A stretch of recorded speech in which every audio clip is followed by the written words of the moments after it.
to perform its duty in the sub-region. So this is what there were hands around this corner yesterday, those who couldn't have the opportunity to talk. And please, we don't want to, those who have not spoken on this that wanted to talk yesterday, we don't want new hands. We'll have just 15 minutes to deal with this. So can I see those hands first?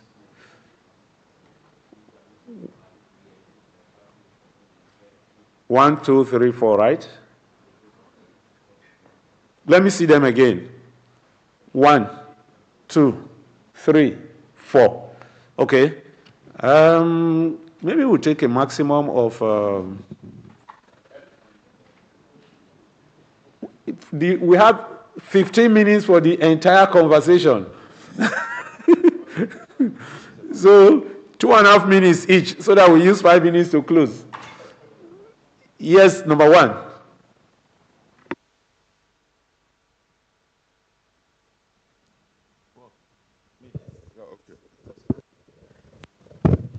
Merci, Monsieur le Président.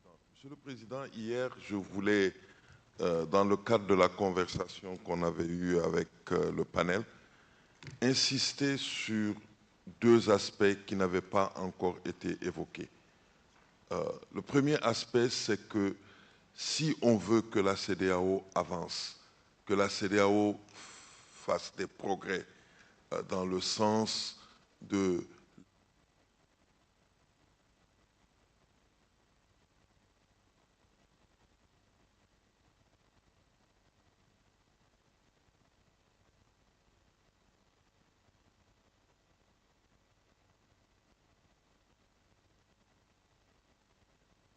that are changing the mentalities of these individuals. So if they are left out of the picture, then we will have a long way to go.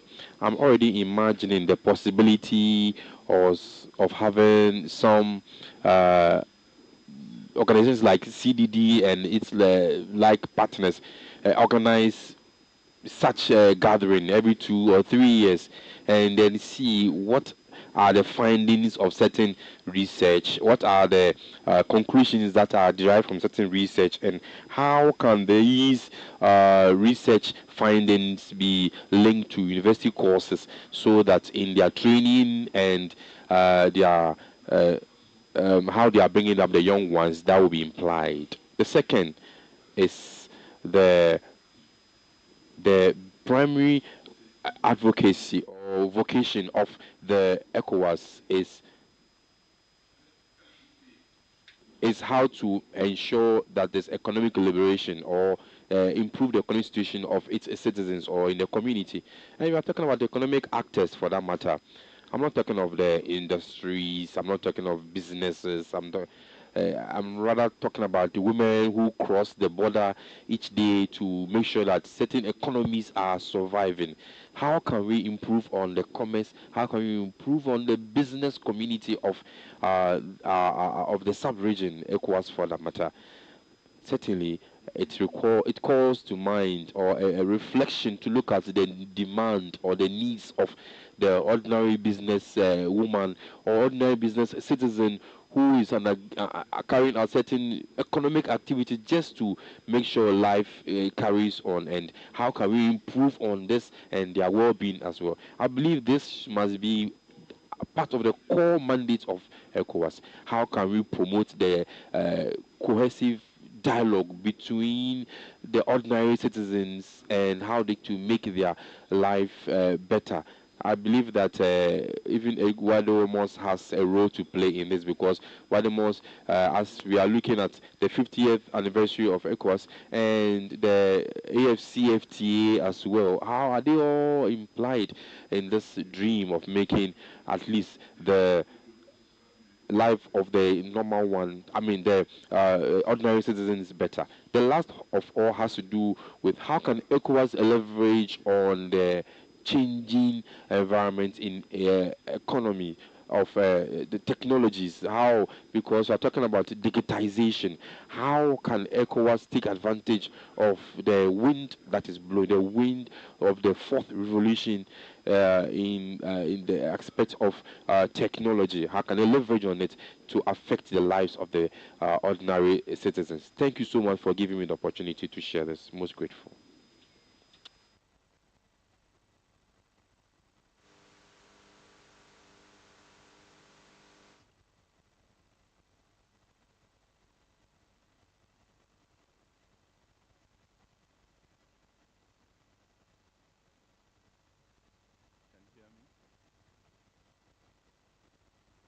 Ok.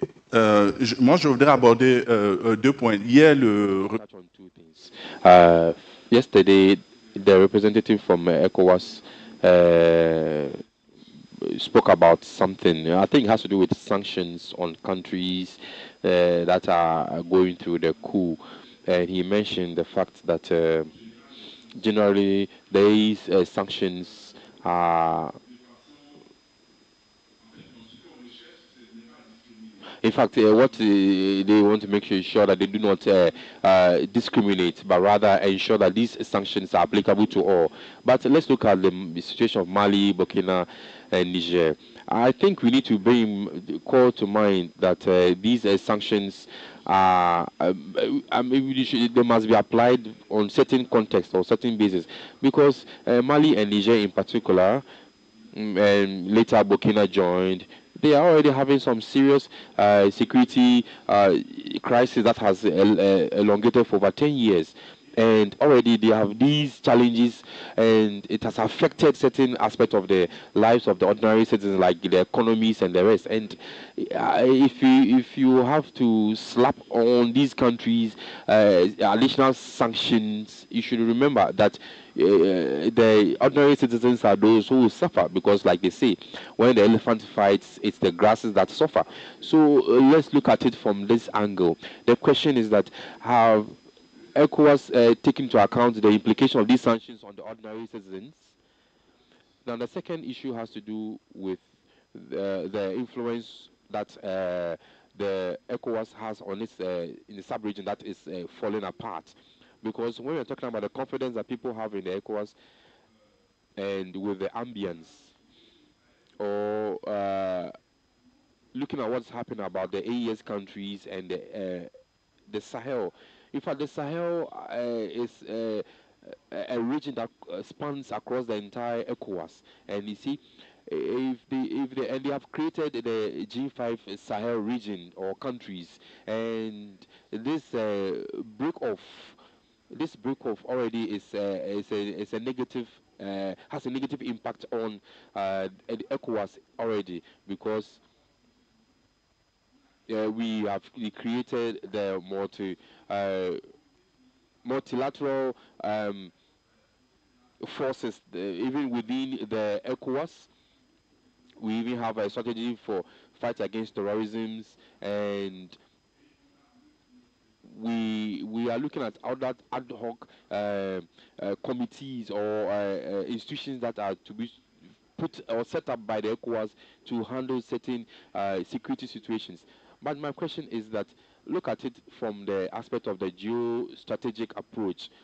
How have we leveraged on existing relationship with other external powers? Because if you look at it from the angle that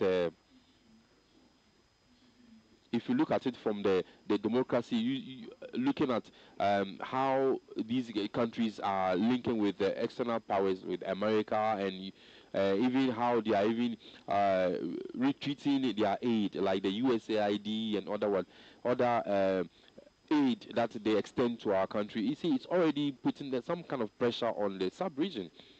And we are in a fix currently now, because currently this authoritarian rule or military takeover is not only within the Sahel region, but we are in a situation whereby authoritarian rule is gradually taking grounds, and we need to find a way of coming through to ensure that this is going to start from somewhere. Yes, I know that CSOs must have a role to play, and they have already started, I could tell. But I believe that more is expected of us. It won't be easy because already these security situations are getting out of hand, and ECOWAS needs our support. Thank you. Just since you are asking, is actually the whole essence of we having to sit around the table to have this conversation. And we spent a whole lot of time yesterday discussing the role of external forces in all this. And if you are to take a look at what is happening, it's a convolution currently, the way it's happening. The challenges are getting seriously kneeling on our neck, and yet we're also having a challenge of even where you want to look forward to in terms of funding, also exiting us by what is going on in the globally. And I don't know how many of you have seen those things. China and European Union have read two different pieces saying that they cannot replace USAID. Anyway, let's leave that at that level. Number three.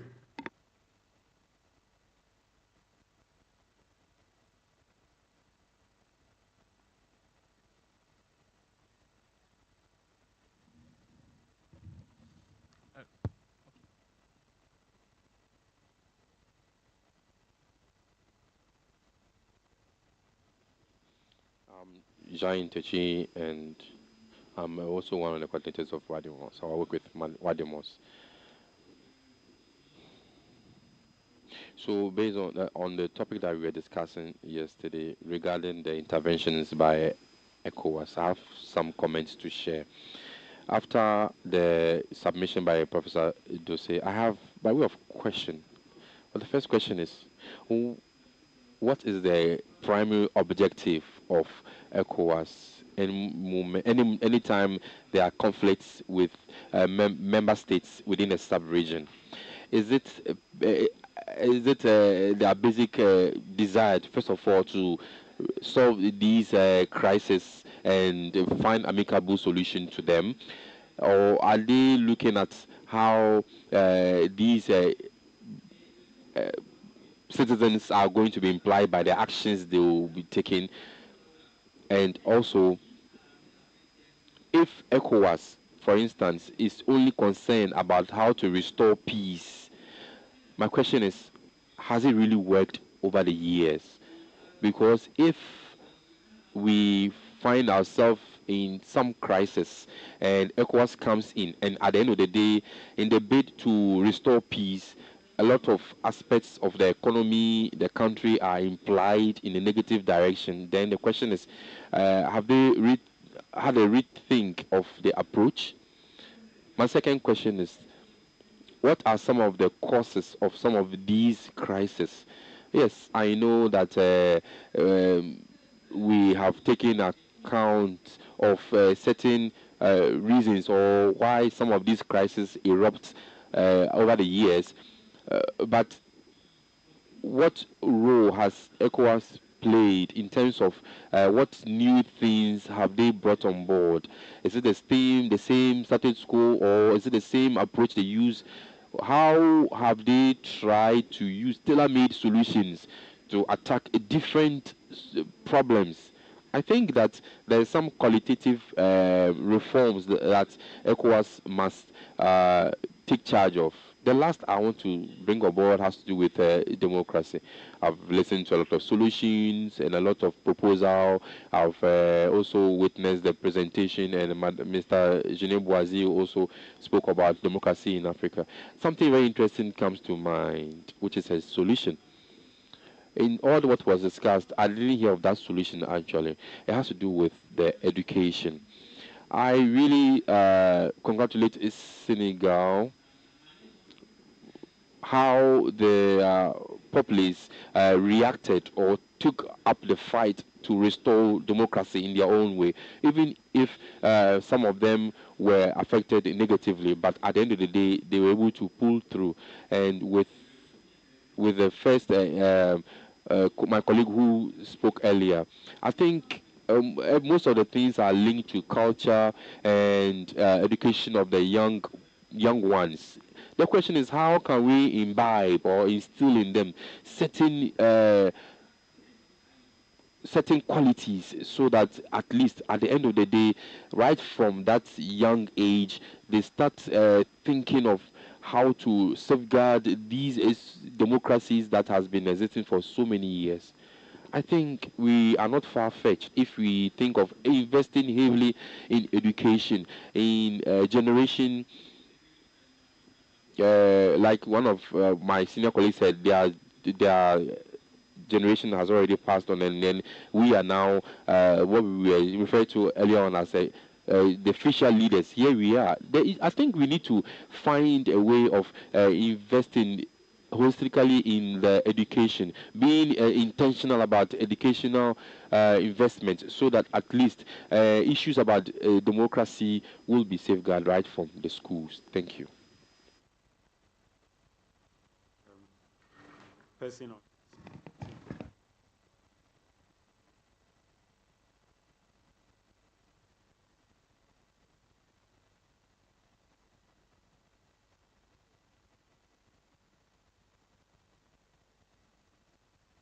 My voice to yesterday's discussion,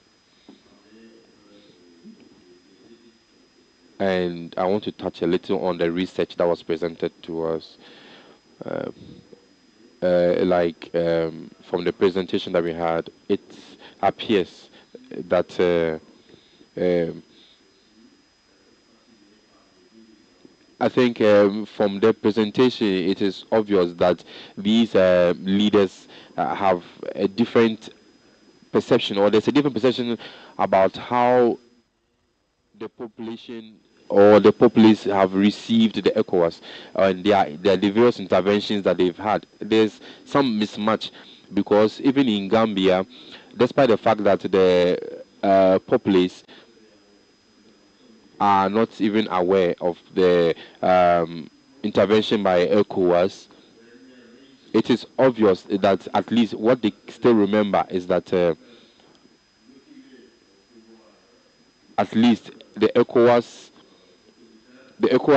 tried their best in ensuring that the democracy was restored to a large extent. Let's look at the military takeover in these countries. I think yesterday or a day before, one of us spoke extensively about it. And we also heard about ECOWAS's measures that are put in place to mitigate whatever situation it is. I think, in my opinion, when it comes to diplomacy, I think diplomacy is necessary, it's important, but behind that, there must be some military intervention that must come to play. Because when we are talking about the ordinary citizens, we have those who support the military and then those who are against the military. And it's the same across the entire Africa. But now the question is, how can we leverage on the findings, the statistical findings of this research, and how can we translate that into certain measures that we're going to put in place to ensure that whatever the interventions we want to roll out reflect findings of the research that we've carried out. I believe that maybe in their methodology or in the findings that these research brings on board, I think a lot ECOWAS can leverage a lot on these findings to know which best approach to apply when it comes to crisis. I think we also have to look at the possible threats that possibly may have not erupted into crisis yet. Maybe we should begin by improving on the kind of communication model or approach that the ECOWAS is using. we had the ECOWAS must leverage on the social media that is today very, very common and is taking much grounds in different aspects of our life. So that at least if ECOWAS is very loud on social media and are exposing what they are doing, I believe that the masses will fall for them and then will give much listening ear to them and then at least support whatever the intervention they want to roll out, and gradually will bring an end to certain regime that we are all against. I think another thing too we need to also look at is different sanctions, because sometimes these sanctions affect the ordinary citizens, people who possibly are not part of these takeover or who are innocent, but they all suffer the sanctions that are slapped on these countries by ECOWAS. So we should think of ECOWAS having some targeted sanctions so that the ordinary citizens are not disadvantaged by these sanctions. Thank you.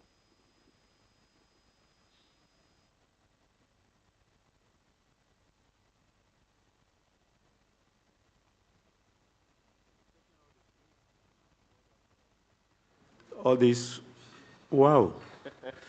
You are a lady, you can break the jeans in this situation. Don't worry, don't worry, don't worry, don't worry. I'll give you the opportunity because at least if we have women who are, we are not going to silent voices, especially if they are from the women folks. We need a woman's voice in this room. Absolutely. This early morning. So absolutely. yes, good morning, everyone. I am Daifatu and I am from the Gambia. So I think from all the presentations we've had yesterday, it's just one question that has been ringing in my head, and that is how do we collectively make ECOWAS present in the grassroots where most civil society organizations operate. And while we continue to address some of the challenges our communities, our countries are faced with, it is very important to make sure that ECOWAS is present in all of this. The reason a lot of people have so much expectations on ECOWAS, I think that was one of the key things that kept coming out yesterday, that how do we manage expectations of citizens on ECOWAS? It's because people don't even know what they're doing in their countries. People just see it as an elite group that are working with government and that's just it. But when it comes to the grassroots, I am from the Gambia, and the Gambia was used as one of the case studies yesterday in the discussions. And when you go to the communities and you ask people about ECOWAS and all of that, they would tell you clearly that they're overstepping their welcome and that it's enough, they have to go. But aside from packing their stuff and leaving the country, what are they doing in the Gambia, right? So they just see it as a protection for the president and not a protection for the entire people, because they don't see themselves in the work that ECOWAS is doing in the Gambia. So it is important that we address some of these things. So aside from that, early response, as somebody that works in peace and security, I think it is very important that we start looking at early response again, because we keep seeing the signs, right? The signs are there, and peace for me, it's not even about addressing wars and violent extremism. It's access to basic needs for people. It goes beyond the protection of fundamental human rights, right? It comes back to having food to eat in the morning and all of that. And we would always say a hungry man is an angry man, and we think it's all joke, but it's actually true. So I think we need to look at all of these factors and come back together and discuss as a body. How do we ensure that is really present in our communities, in the grassroots, to not just see them as a body that is for the government, working with government and all of that, but also protecting the fundamental human rights of people while having their best interests at heart at always. Because democracy, again, it's also human rights at the end of the day.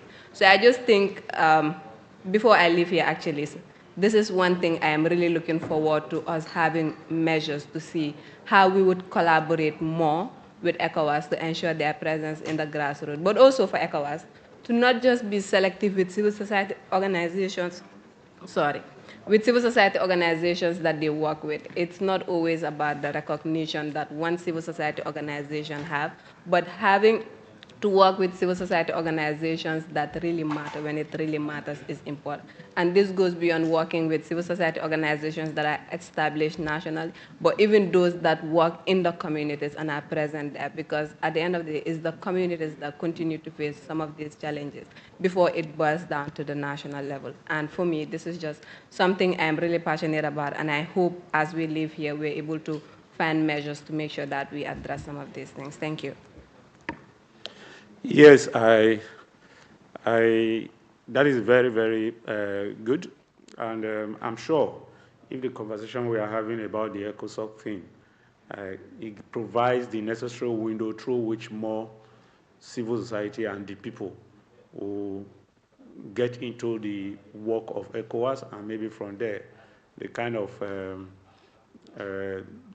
people involvement that we want to see will happen through that. I already had closed the, hey, we're having issue. No. Sorry. Before you, I have a hand here, and I'm being careful not to open up this thing further so that we don't get into troubles, because this is not even part of the agenda today. Prof, we can only take 1 minute from you. Yeah, okay. Merci beaucoup. Je pense que... And you, 1 minute too. Voilà. Moi, je viens sur la question de la guerre de la communication. C'est vrai que ECOWAS n'a pas eu conscience qu'il y avait une guerre de la communication qu'elle a perdue auprès des jeunes. Le fait de ne même pas prendre conscience qu'on est aujourd'hui avec les réseaux sociaux dans une guerre communicationnelle qui dépasse des fois les frontières même de l'ECOWAS. Et ça, il me semble, il faut quand même examiner cela parce que ça continue à nous affecter et à faire que la CEDEAO n'est pas fréquentable, même aujourd'hui. Ce qui fait qu'on doit avoir un grand effort de coordination sur la question de la guerre de la communication entre la Commission et les organisations de la société civile. Ça, c'est un. Deux, c'est le régime des sanctions. Moi, j'étais au Mali et j'étais avec les gens. En réalité, c'est un pays qui s'est senti sanctionné. C'est des populations. J'étais à l'intérieur du pays. Ce que j'ai écouté, j'ai dit, mais attends. Et puis ensuite, il faut prendre les sanctions en fonction des contextes. Vous avez des pays qui sont en conflit. Quand vous prenez des sanctions d'une certaine nature, vous les affaiblissez. Il me semble que toutes ces questions-là, ce sont des questions sur lesquelles nous devions réfléchir. Parce que le régime des sanctions, quand même, a fait soit parti que c'est dire consequences on the ordinary citizens. The third has to do with geopolitics.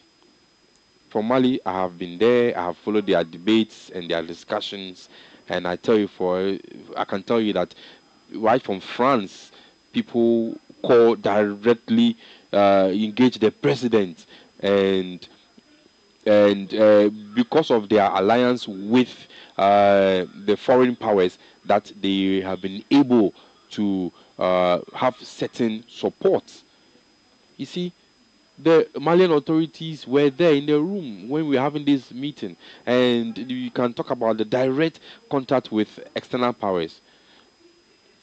So, in my opinion, I think when it comes to issues about what we need to look at or our reflections, it is looking at our participation in the 50th anniversary of ECOWAS.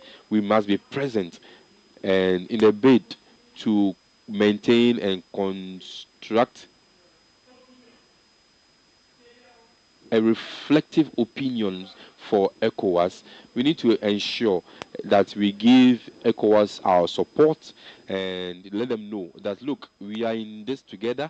We are ready to give ECOWAS its credibility to take its rightful place. Thank you. Thank you. 1 minute, please. 1 minute. Don't go the 1.5 minutes that Prof went for. OK. 2 points. 2 points. Tous ces 2 points sont liés à une question d'approche. the approach. Yes, sanctions that, yes, I agree must be applied, but it must, we should look at the approach, because some of these sanctions are just communicated, and it comes as a generic or generic sanctions, but rather they should have certain information that is tailor-made or targeted to certain issues.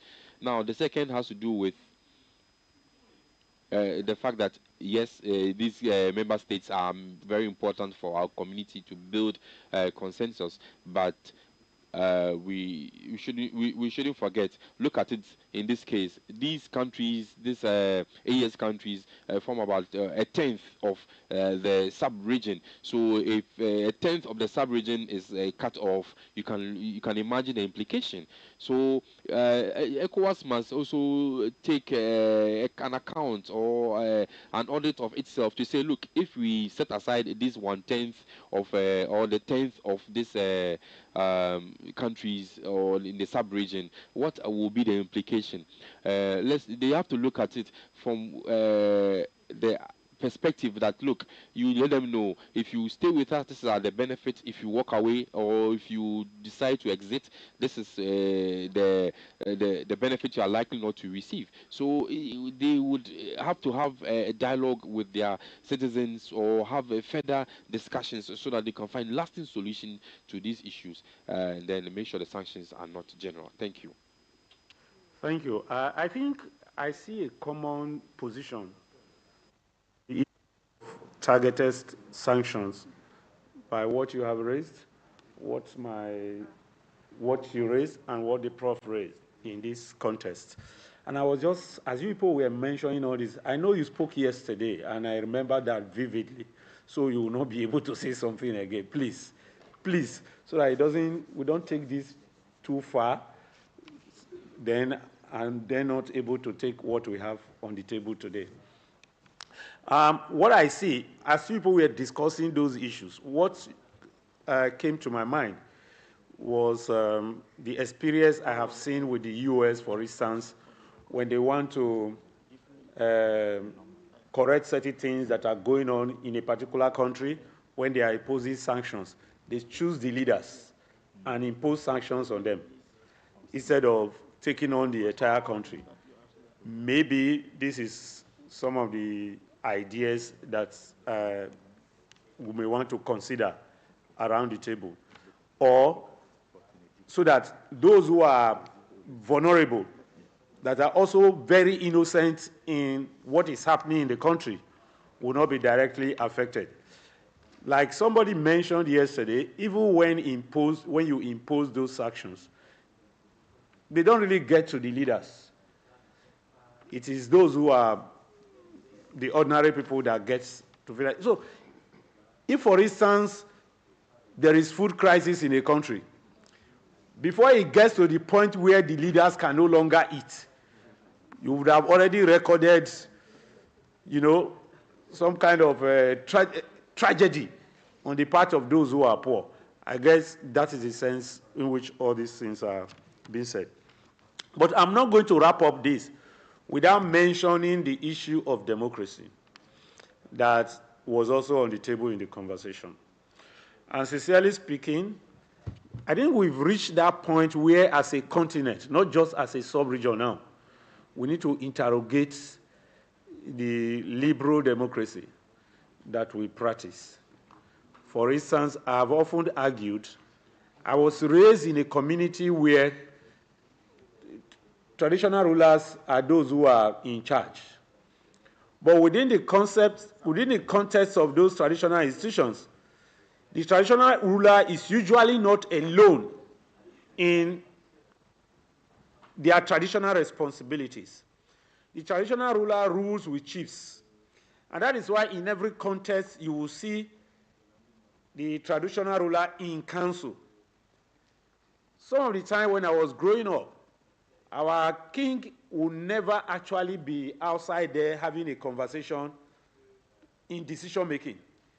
He sits on the throne. The chiefs that are around him are those who at every interval will go inside the chambers, inner chambers, to take decisions and come and whisper to his ears as to the decisions we have taken. And more often, he either nods his head, or if he has an adjustment to make, he also speaks to the fellow who is conveying the message. He goes back to report to the committee, and a final decision is taken. So that is how we know it. So even when it is understood that it is the king that is in charge, the fact also remains that the king actually is in charge with his council of chiefs. But this is not the case in liberal democracy. The case also, especially in terms of the traditional ruler, is that families have some designated position that sometimes the traditional ruler does not have a say on who the family is sending to be representing them in the palace. There are things like that. I have seen that in several communities in Nigeria. So that makes it a bit democratic on its own. But in liberal democracy, it is assumed that all the parties that won an election are largely of the same party. So even if you have 51% and the other party, because all you have is just 50% plus 1, and move on as the leader. So the 49% of the rest do not matter. It affects us.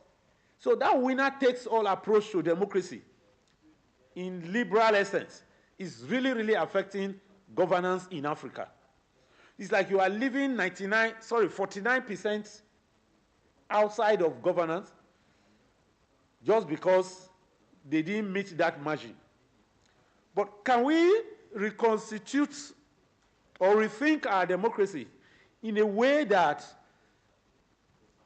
if it is representative and proportional enough, you can still be able to have your access in terms of participating in government? This is something I think we need to revisit. For instance, if you go to Australia, when the Australians are voting, they are voting two things. They are voting who will lead them, who naturally is the highest votes scorer. Then they are also ranking political parties, who, of course, are done in terms of the number of votes that is also cast. So at the end of the day,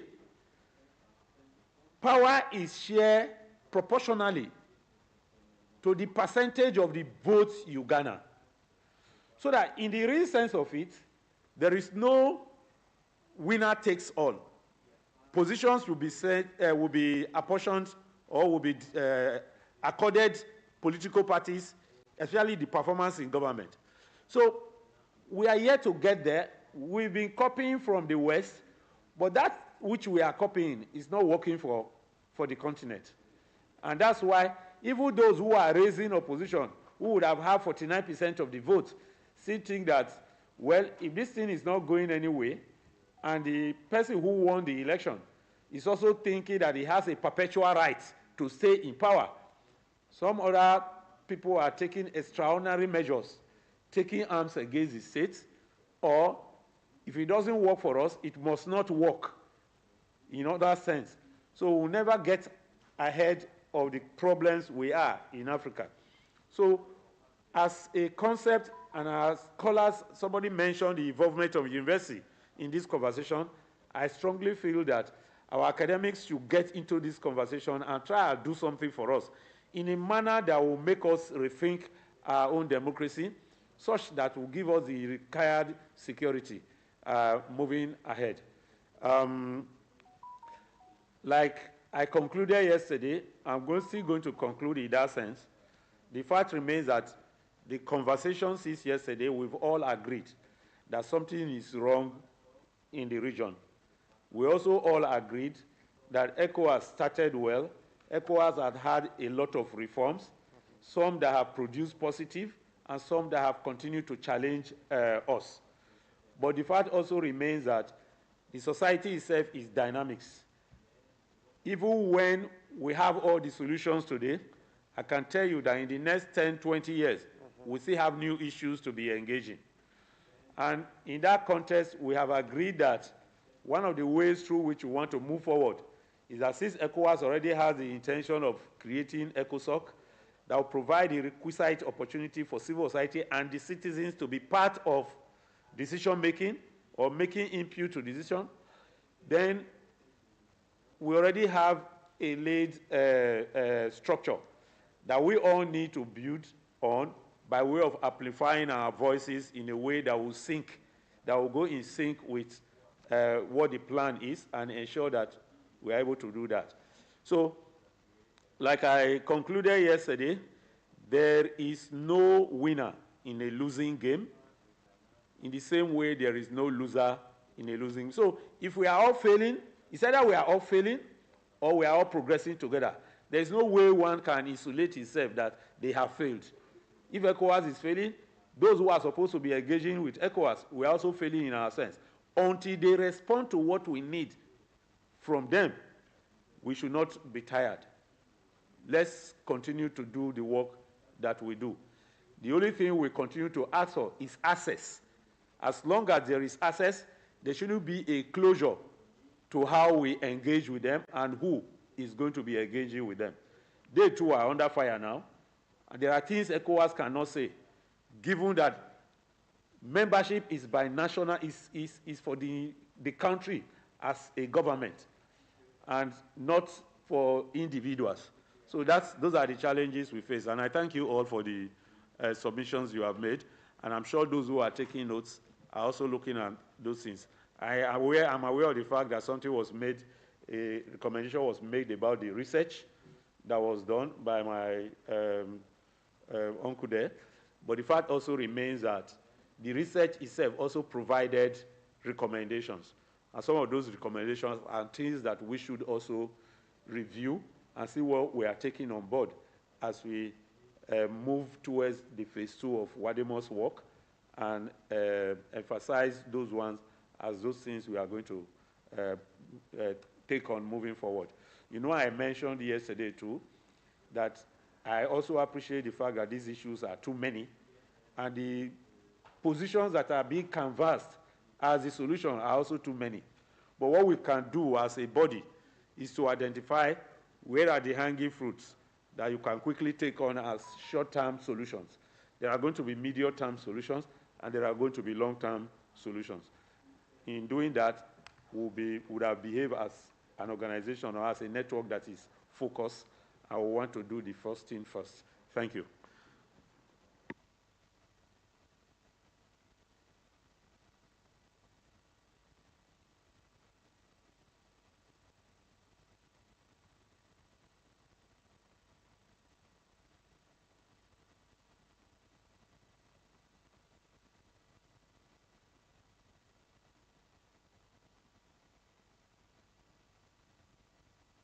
You to be very brief on that, because this is yesterday's conversation. We are even yet to start today's own. Quite agree that it is yesterday's, but I want to make a comment on your criticism of our, it's not a criticism, your comments on really this, you call it liberal, whatever name you give it. I think what we need are checks and balances provided by the various institutions, what institutions you set up. For example, you said 51%. That is what we agreed upon. You run government. But don't let government run loose. If you have, for example, a strong parliament divided between 51 and 49, it means you have a strong opposition voice in the parliament. And government should be responsible should be answerable to parliament. So it is not giving, you win the elections, you run the government institutions, but you are answerable to other institutions in there. So it's not total. You gave the example of a chief, and I think that's what you agreed on. Maybe I was not here. The chief, you said he has a council behind him. They will come and consult him. They will come and whisper in his ears. So that's what parliament does also for governments. So government does not have total power, unless you are an authoritarian government, which doesn't give a damn about what parliament says and so on. So the answer is strengthen parliament, give voice to civil society who influences parliament and so on. So I think it's a system that works. It is not 100%, but it is better than nothing. I really believe that it works. In UK, for example, in UK, the party that has 51% has total control over government, but that government is answerable to parliament. in our system, they ignore parliament. If you ignore parliament, then your statement that, then of course you are marginalizing and you are putting aside 49% of the population. That should not happen. And I think it's civil society's responsibility to make sure enhance the role and the need for consultations with our parliaments. Parliaments are never 100%. There's no government that's 100%. Even if it's 20 and 80, that 20% is in parliament and can hold government to power. So it is not a rotten system. It is not an ideal system, but it is the best we have so far.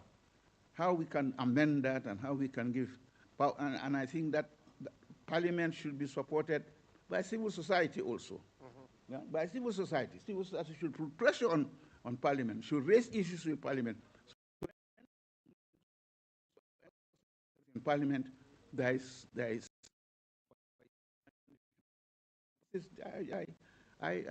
feel strongly about putting this on the table, that it is not the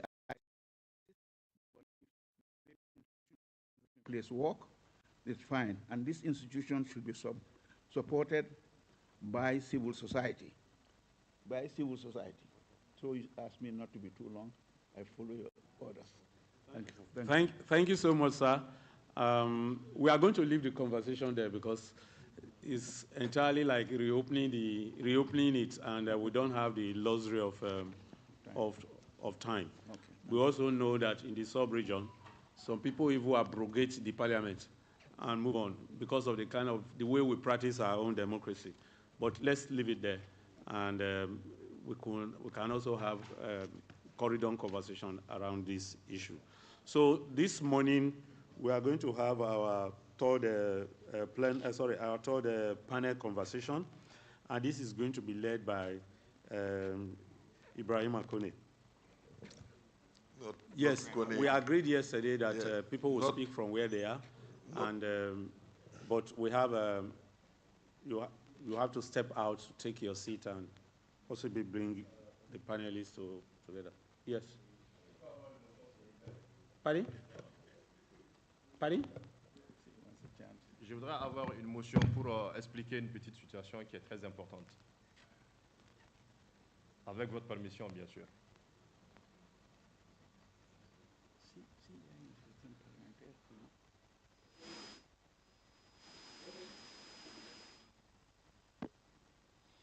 I think just a while ago, just looking at what is ongoing. Yesterday we had two panel discussion on ECOWAS, and we didn't get any from Mali, Burkina, or Niger. Meanwhile, we are the countries that are in the limelight when it comes to all what is happening about insecurity, sanctions, and the exit from ECOWAS and all that. But if you give us at least a minute or two to see what is happening at the ECOWAS and all that, I believe that we will get what we want. But we who are in the heat of the matter, maybe we can also be given an opportunity. Yesterday we had about, we even had a late lunch after an hour from the program that we had, and we in the Sahel, if we want to add one or two, we bring one or two issues on board, the reality, I think it will bring much advantage to us, in my opinion, because yesterday from the gentleman who represented ECOWAS, I think he took more than he was supposed to have in terms of time. So I seek your indulgence, Mr. Chair. Please, we are in the heat of the matter, but if we have such a platform like we are today, let's have about at least a minute or two to express what is really the situation on the ground in our country, please. Thank you. I have been submitted. And that heat of the matter is in next session. So I don't know if you didn't print your agenda. You would have seen that is the heat we want to take now. Thank you. So, Ibrahima, please. Merci, Monsieur le Président. Juste pour répondre à mon frère du Mali, que justement, on va parler des questions Mali, qui yes, vont... certainly.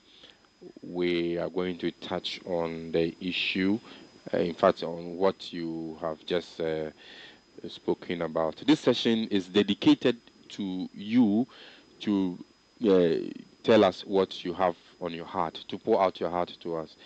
So let's just hold your fire until we get there. Well, we are going to, in this panel, we are going to discuss the environment or the atmosphere of the civil society space in Africa. And we would have a presentation by Dr. Lassan Ouedraogo on the evolution of the CSOs in the Sahel states and West Africa. And after his presentation, we have some few rounds of intervention or contribution, and we look at misinformation and disinformation. Then after that, we have a plenary. Yes, a plenary to have further discussions on these matters. So I'm sure you have the opportunity to share your problems, and if you feel that there's still more on your heart, I think as the chairman for this session, maybe I will open the floodgate a bit more for you to add a little to what had been discussed. Can I humbly request now that Dr. Lassan, who is already here, and Marcella, who's already there. I don't know if John is still available to speak, or John, do you have how is your health today? Are you okay? Okay, then let's call on Fatu Ney. You can stay where you are, and then we wait when Dr. Lasana Wadrago finishes his submission or presentation on the course, which has to do with the changing face of civil society in the Sahel state and West Africa. Before giving the floor to Dr. Lasana, just by way of preamble, I want to say that civil society has or is facing some number of problems in the sub-region. We have spoken about threats and beyond threats. And as I speak to you, there are a lot of there's been a lot of issues where the CSO, in the bid to express some misgivings or some issues that are ongoing, they have paid dearly, some with their lives, some are imprisoned, and some are undergoing serious human rights issues simply because they took upon the cross of being a civil society organization within this space. There's also another challenge which has to do with misinformation and disinformation. But these challenges are not far from the social media or the digital space. Today, social media plays a key role in our era. The question is, do we have the right legal framework to tackle all these challenges? These are some of the food for thought that I think we should be thinking about. Now, aside the challenges, there are some very pertinent questions that are asked. What is the future of the civil society organization in West Africa?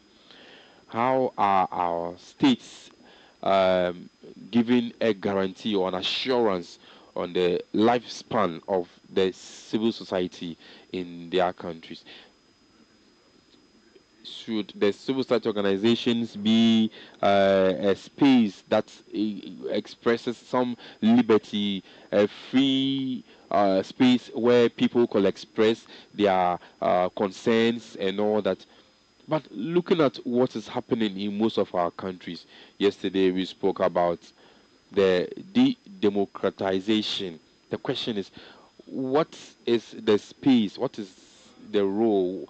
What place does the civil society organization hold in all this brouhaha that is ongoing, especially looking at the challenges that we have and all that has been discussed right from our day of meeting?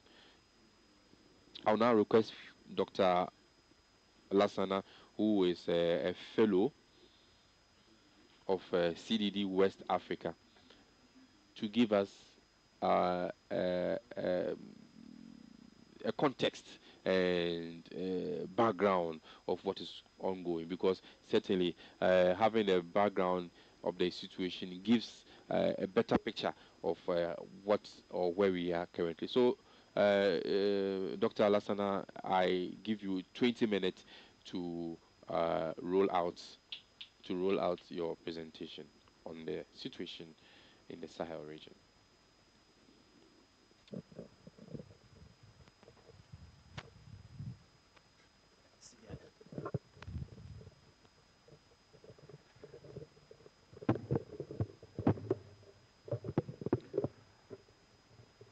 We, the unwilling, are doing the impossible for the ungrateful. We've done so much for so long with so little. We are now qualified to do anything with nothing. Those were the words of a historian, a Czech historian and politician uttered around 1870. These words capture the paradoxical reality of civil society in the Sahel today.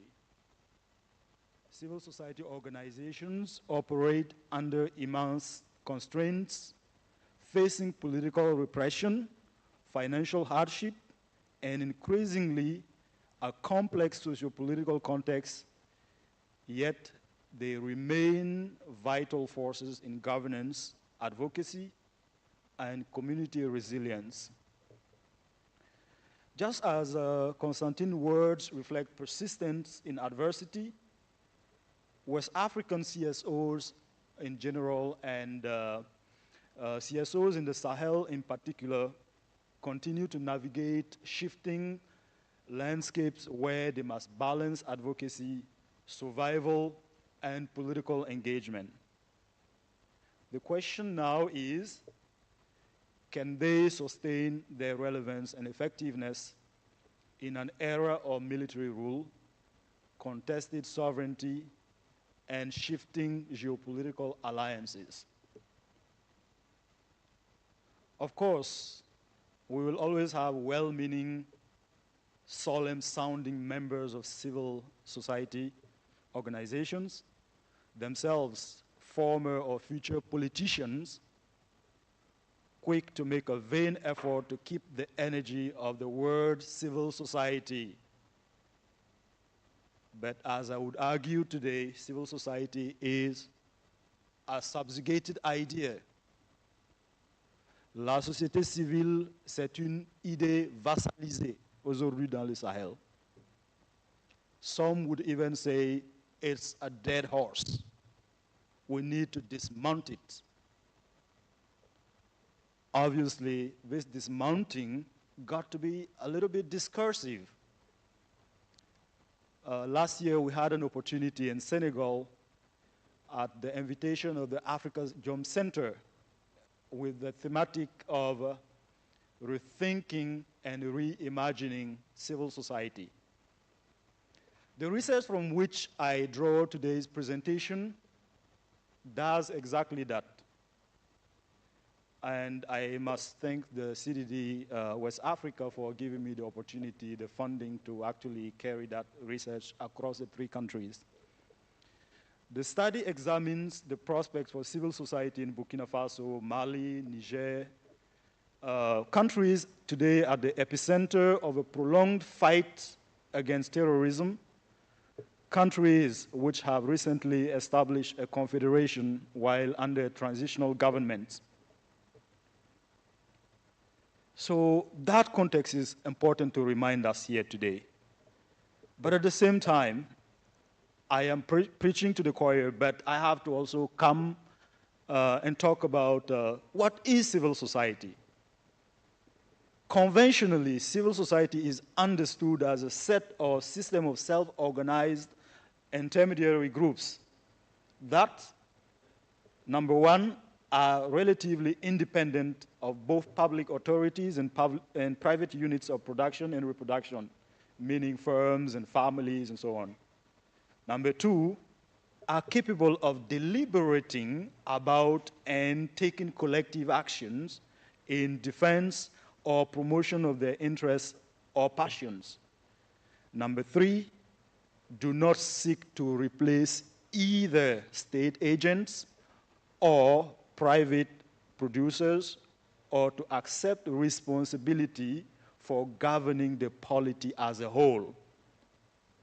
And number four, agree to act within pre-established rules of a civil nature.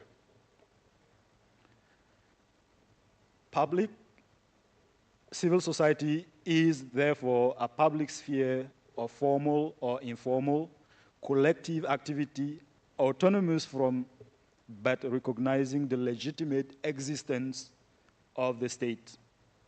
I do not want to fall prey of an African exceptionalism, but I would say in the Sahel and in West Africa broadly, the definition of civil society actually goes beyond, extend far beyond the conceptual boundaries of the definitions that is usually accepted in the literature.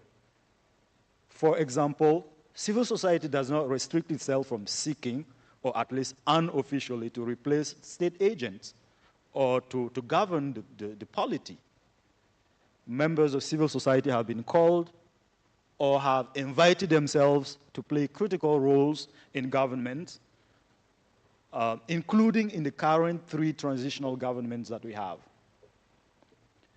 It is important to remind us that, because all of that is going to impact or contribute to interfere with how civil society is becoming. When I was writing the paper, I was trying to ask 2 questions. How has civil society in the Sahel evolved since its role in sparkling democratic change in the 1990s? But the most important question that I also ask is, how do the youth bulge, media, the political situation in those countries, in the Sahel broadly, marked by the heightened violent extremism and military rule, have contributed to influence the potential for a more vibrant and resilient civil society, and how is the emerging multipolar world order playing into all of this? So, in conducting this study, 2 dominant narratives have emerged. On the one hand, there is the narrative of a shrinking civic space as presented on democracy scoreboards. This narrative frames civil society as the silent victim of state repression, suffocating under authoritarianism. But on the other hand, there's another narrative of a liberatory awakening defended by neo-Pan-Africanists mainly on social media discourses. This second narrative imagines civil society as a willing partner of state actors, including military transitional governments, working together to reclaim sovereignty in the new fragmented, multipolar emerging world order. But to me, the coexistence of these 2 narratives, although it's nothing new, and the scholars in this room would testify to that. What is interesting is the divergence of these two narratives, reaching a point where when you see someone representing either one of these narratives, it's simply absurd. When I listen to someone present civil society as a silent victim of state repression, or present civil society as an agent of liberation, I am baffled, because the two narratives have to go together. It cannot be separated. And for the sake of time, I will ask for your indulgence to skip a little bit on the history part, because perhaps invite folks to read the paper later on. But I would like to talk about the first aspect, which is the decline of the civic space in the Sahel. I'm not denying that we don't have a declining civic space. I am just making the argument that it cannot stand alone. We cannot talk about the declining civic space alone in isolation. Traditionally well-rounded and organized CSOs across the region, we can cite Mouvement Burkinabé des Droits de l'Homme in Burkina Faso. You can cite Association des élèves et étudiants au Mali, for lack of better choice. Many. They are now almost only a shadow of themselves. They no longer command the respect they used to have, and now have to work carefully when the activities intersect with national interests in the political sphere, which is by essence the role of civil society, to represent interests, articulate demand, express dissent, and influence political power. Even most recent social movements, such as Ballet Citoyen, which was very successful in uprooting Blaise Compaoré in 2014. Members of that organization have congratulated the military in Burkina Faso for its coup d'etat against twice democratically elected Christian Kabore. In January 2022, the national coordinator back then refused to condemn the coup d'etat, calling it a coup d'etat salvateur, a sort of a saving coup d'etat, which is pretty much welcome. Echoing a general sentiment in most urban settings in Burkina Faso. This surprising position vis-à-vis the coup d'etat did not allow Ballet Citoyen, for example, to reconcile with the public at large, nor did it facilitate a realignment of Ballet Citoyen with the leaders of the subsequent coup d'etat. How then do we make sense of the decline of a democracy-minded CSOs like Ballet Citoyen? One answer, I found the culprit. We can find it in the media. The new media have given opportunities to civil societies to mobilize, but it has also fragmented the discourse of the civil society. As many as we are in this room, we do not have the same discourse toward, as far as what we should do next, how we should carry on what is democracy, how we should orient our politics in our countries. And that could be a beautiful thing, but it has also contributed to break civil society apart, empowering a new shadow civil society to rubber stamp the agenda of the new military leaders. Movements such as Yerewolo in Mali, or what we call in Burkina Faso, Wanya, or what we call in Niger, M62 movement. They pretty much exemplify this new form of civil society or grassroots movements that we cannot dismiss them as the crowd, la foule. They are the crowd, they are the streets. And I've seen news reports, I've seen serious media, including even academics, referring to them as, you know, this is the street. This is the streets talking. This is not civil society. Who are we to define them as not being civil society? while the traditional CSOs have lost their influence, Dr. Tin was talking about the war on media, the communication war. ECOWAS is not the only regional organization to have lost that war. CSOs have also lost that war. On democracy scoreboards, observers of the civic space in all the 3 countries seem to be unanimous that gradually we're losing ground since the military took over. But insight gathered through my interviews with stakeholders and lay folks demonstrate a more complex picture than the shrinking civic space discourse alone would suggest. And if you look the case of Ballet Citoyen, I'm going to talk about maybe 3 civil society organizations. Ballet Citoyen in Burkina Faso, mobilizing a pro-democracy movement to stop the amendment of the constitution and then remove Blaise Compaoré. But 10 years later, it lost its mobilizing force and became almost irrelevant in the eyes of the youth who supported it and swelled its gatherings. What happened? And seeking to understand what happened, some of the last vocal leaders of this organization have been forced to silence or have been conscripted, right? Partly, this loss of relevance can also be attributed to the organization's own inability to keep its prime directive, which is to be a politically neutral entity that speaks truth to power for our numbers, our force. Ballet Citoyen thought, this is a quote from an informant from Ouagadougou, Ballet Citoyen thought that all the people who were in the streets saying enough is enough were potential followers in their ideology.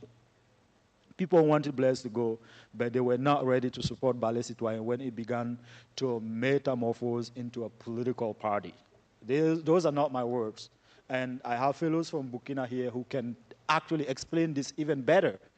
Why at some point do civil society leaders think that their place belongs to politics? Why do you play politics? That is the question that emerged from that. Ballet Citoyen actually went on, or some members of Ballet Citoyen went on to create a political party, Mouvement Sans, which unfortunately failed to secure a single seat in parliament. Some observers prefer CSOs to remain neutral and not involved with politics directly. And someone said to me, most of us wanted Ballet Citoyen to learn from the Muslim Brotherhood in Egypt after the Egyptian revolution of 2011. What this means is that they would take time to help the people mature politically instead of rushing to create a political party. The Muslim Brotherhood won seats in parliament and also the following presidential election, even if the president was later sacked. So often, what is very interesting across the 3 countries, but across all of West Africa, is that CSOs, the line between being a member of a CSO and stepping into a political party is a very thin line. And most opposition leaders actually started in CSOs before falling into formally joining political parties. And during the numerous political transitions that took place in Mali, Burkina, and Niger, CSO leaders often found themselves being part of an interim government, either in the parliament or in ministerial capacity. And this contributes to breaking the dynamic of civil society, especially the most established one. Once that government is over, you are no longer an entity that commands respect across borders.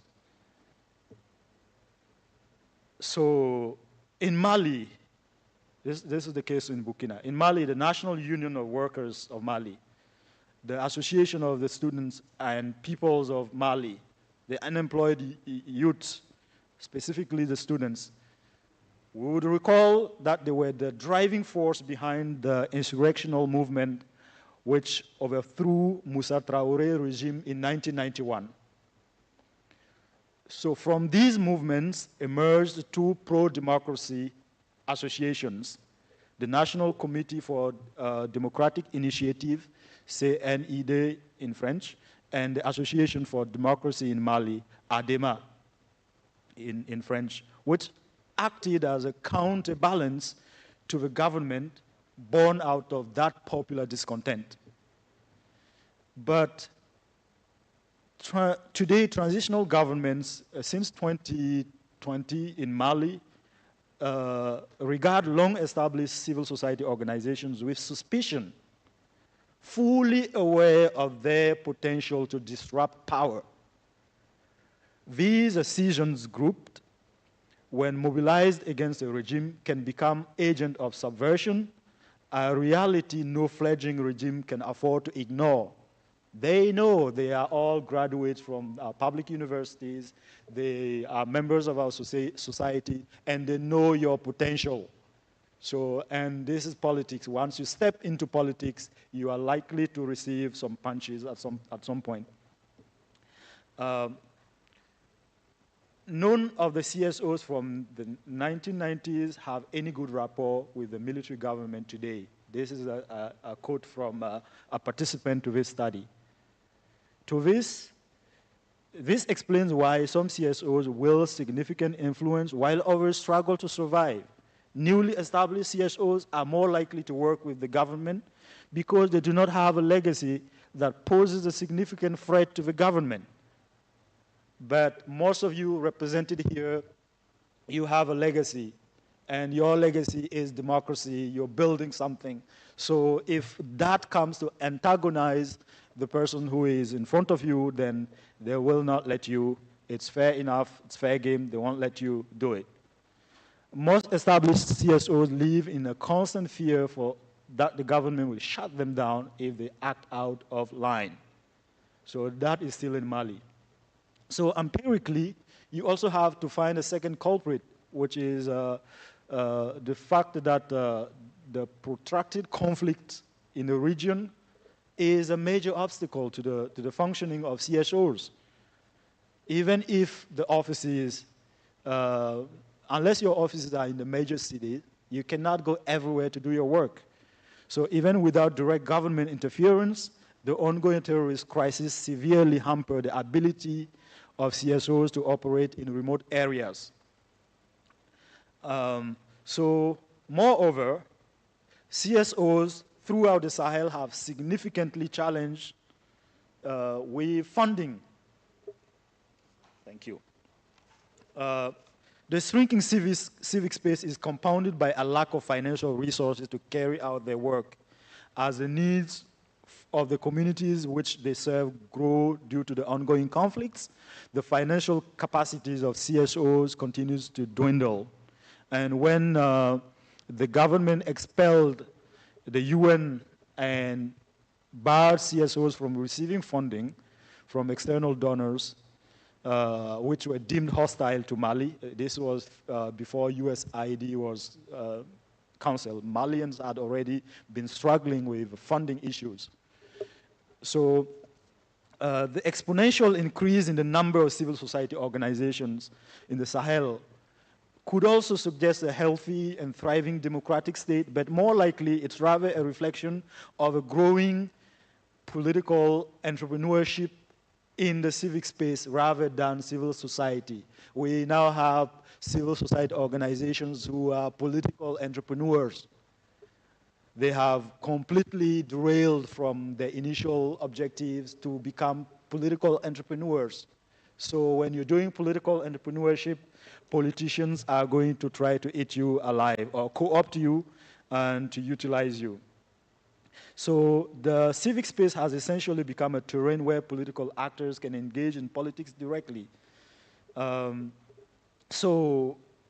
internally too, we have to also, I mentioned this, I was talking with someone about this, and he told me this is self-flagellation, said the l'autoflagellation. But internally, CSOs have issues that we need to iron out. We, CSOs, failed strongly to uphold rigid democratic principle within CSOs. How many people here are president of the CSO for 10 years, 15 years, and so on and so forth?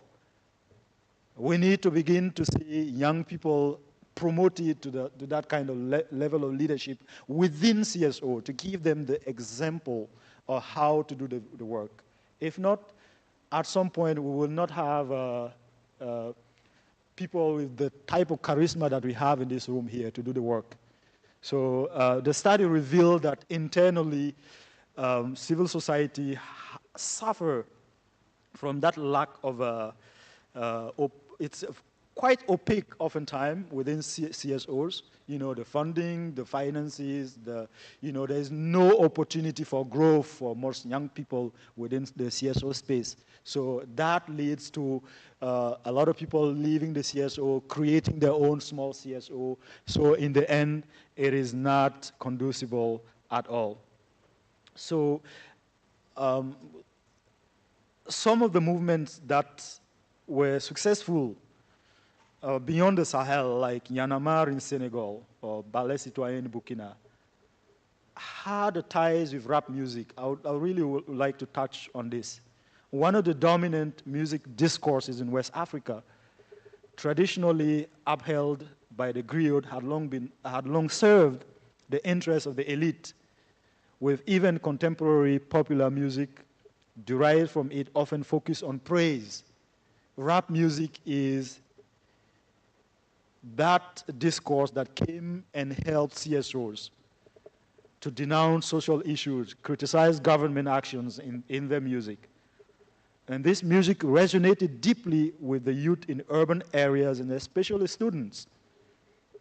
The connection between rap music, journalism, advocacy groups from university campuses laid the foundations for a grassroots movement that mobilized for political change in countries like Burkina Faso and Senegal. Today, there is a decline of rap music, and Afrobeats is taking over. I don't have anything against Afrobeats, but it's a multi-billion-dollar industry, but it poses a serious challenge to youth civic engagement. How can you be engaged when you dance and drink to rhythms and lyrics that do not invite you to reflection, but just invite you to drink more? So that is also a challenge that is undermining civil society across our region. So I will stop here and hope that I'll have an opportunity to come back in the discussions to elaborate or explain some of the concepts I have thrown in. Thank you.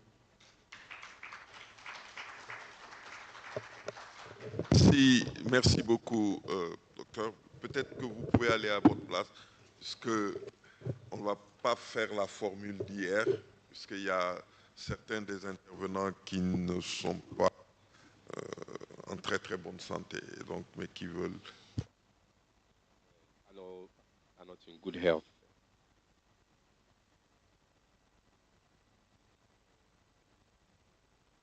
By Doc on the situation of the civil society organization in Sahel. It is not the best. It is obvious that there are issues about the neutrality of a civil society organization. It also has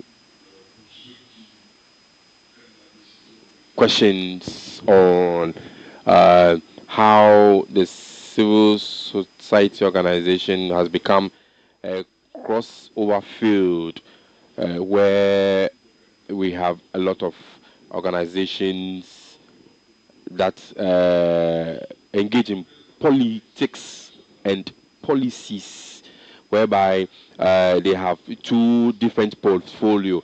On one side, they are politicians, and on another side, they are taking their duties in advocacy and all that. And also, one key thing that he spoke about, in fact, we can either accept or refuse. it says that civil society organizations have not really played much when it comes to the democracy, and also issues about finances that he spoke about. The last thing he spoke about was that uh, in the CSOs, democracy is not a shared value, and from time to time, there must be some generational transition uh, within the CSO space. And then finally, what he mentioned was that we had some key tools that the CSOs were using, like music and other arts. But today, these arts are commercialized, and they have lost their symbolic value as a tool that was used by the CSOs. So these are the point of view of Dr. Wedrago. Now we are going to open the floor for discussion, and we are going to now give the opportunity for some experts to speak to us, not only about the sub-region or linking into the sub-region, uh, but also the issue of misinformation and disinformation. Something or a situation that is becoming more and more alarming, and how this affects the civil society and the work they do. I have three panelists because, uh, in fact, John was supposed to be part, but let me know, is Rabiu here? Rabiu, can you please come forward, please, and take a microphone? Maybe at the other side, rather. And Marcella, which I have on my list, and John.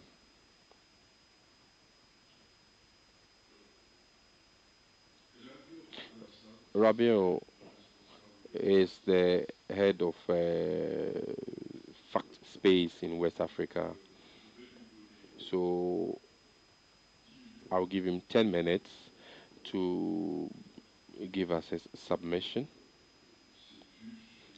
on his view on the civic space when it comes to the misinformation and disinformation.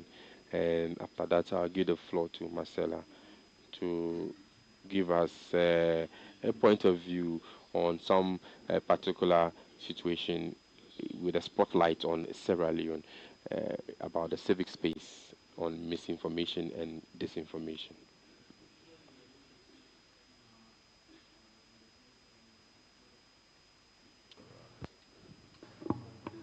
Brahma, Huh? we had those seats for that purpose. Oh, but some people cannot move. For example, Jean cannot move because she's not very well.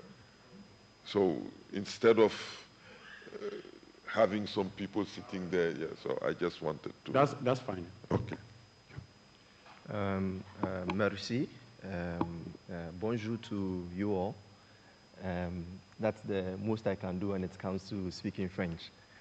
I'm quite excited to be here. I have some to go with my presentation, and hopefully, as the top most risk looked at closely in view with all the challenges we are having to confront with regards different actors involved in different conversations, trying to control narratives and the framing of issues online, just as they've always had the control offline, particularly on traditional media, then you would know that a lot of what we've witnessed happening in the Sahel, and sometimes also witnessed happening during elections, would make sense.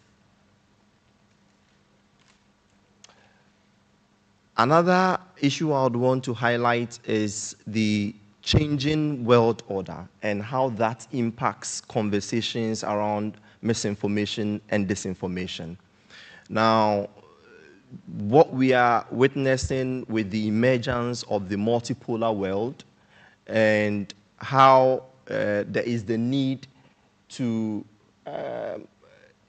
in cementing the positions of some of these emerging powers, have to control the perception of the African public to how some of these emerging powers are being viewed with regards to the different relationships between African governments and these emerging powers.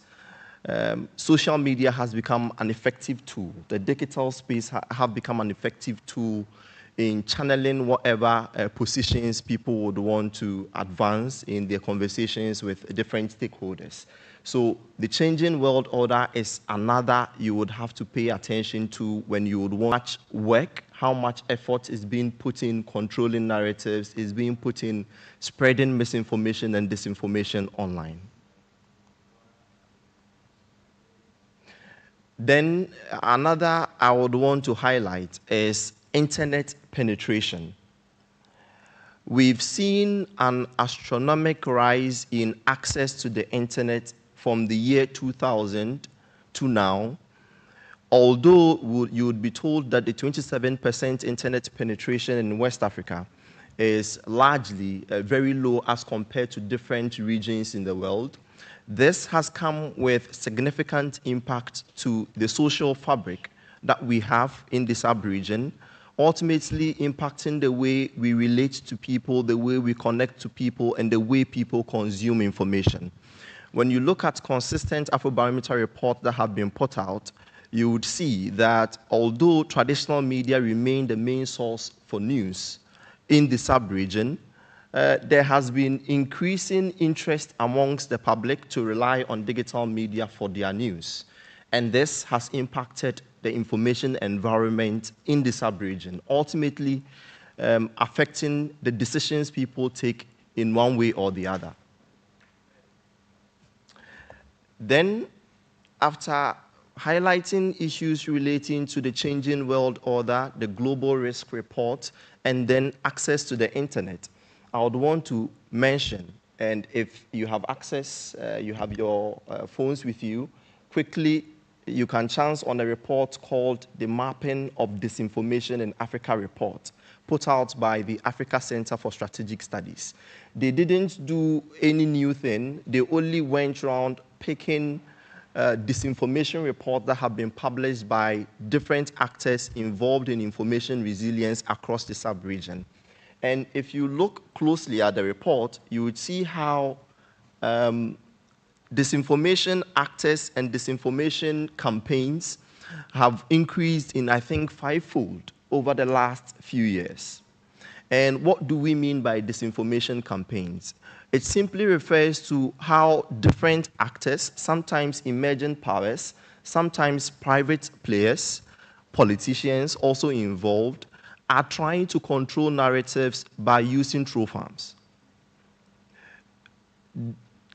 The control they have on traditional media through ownership and control of editorial policy is now not enough. They are investing resources in controlling and framing issues online by using these agents. So more and more, if you look closely at the information environment in the sub-region, you would see that whatever control people feel they have on traditional media, it's counting for less as compared to the investments that are currently ongoing on the digital front through these campaigns. Now, when you look closely at the problem confronting the sub-region and the efforts being put in by different actors involved in information resilience, it is not a match. We only currently have about 3 international fact-checking network verified fact-checking organizations involved in information resilience in the sub-region, although there are about 16 others that have been counted in the Duke Reporters Lab database of actors working to counter misinformation and disinformation. Now, the emerging threats, when you look closely at the problem and the efforts being put in by the different actors, it's clear that there is a real concern about foreign information manipulation and interference in the sub-region, which is evident again when you look closely at the Sahelian crisis, when you look at the rollback of democracy in that part of the sub-region.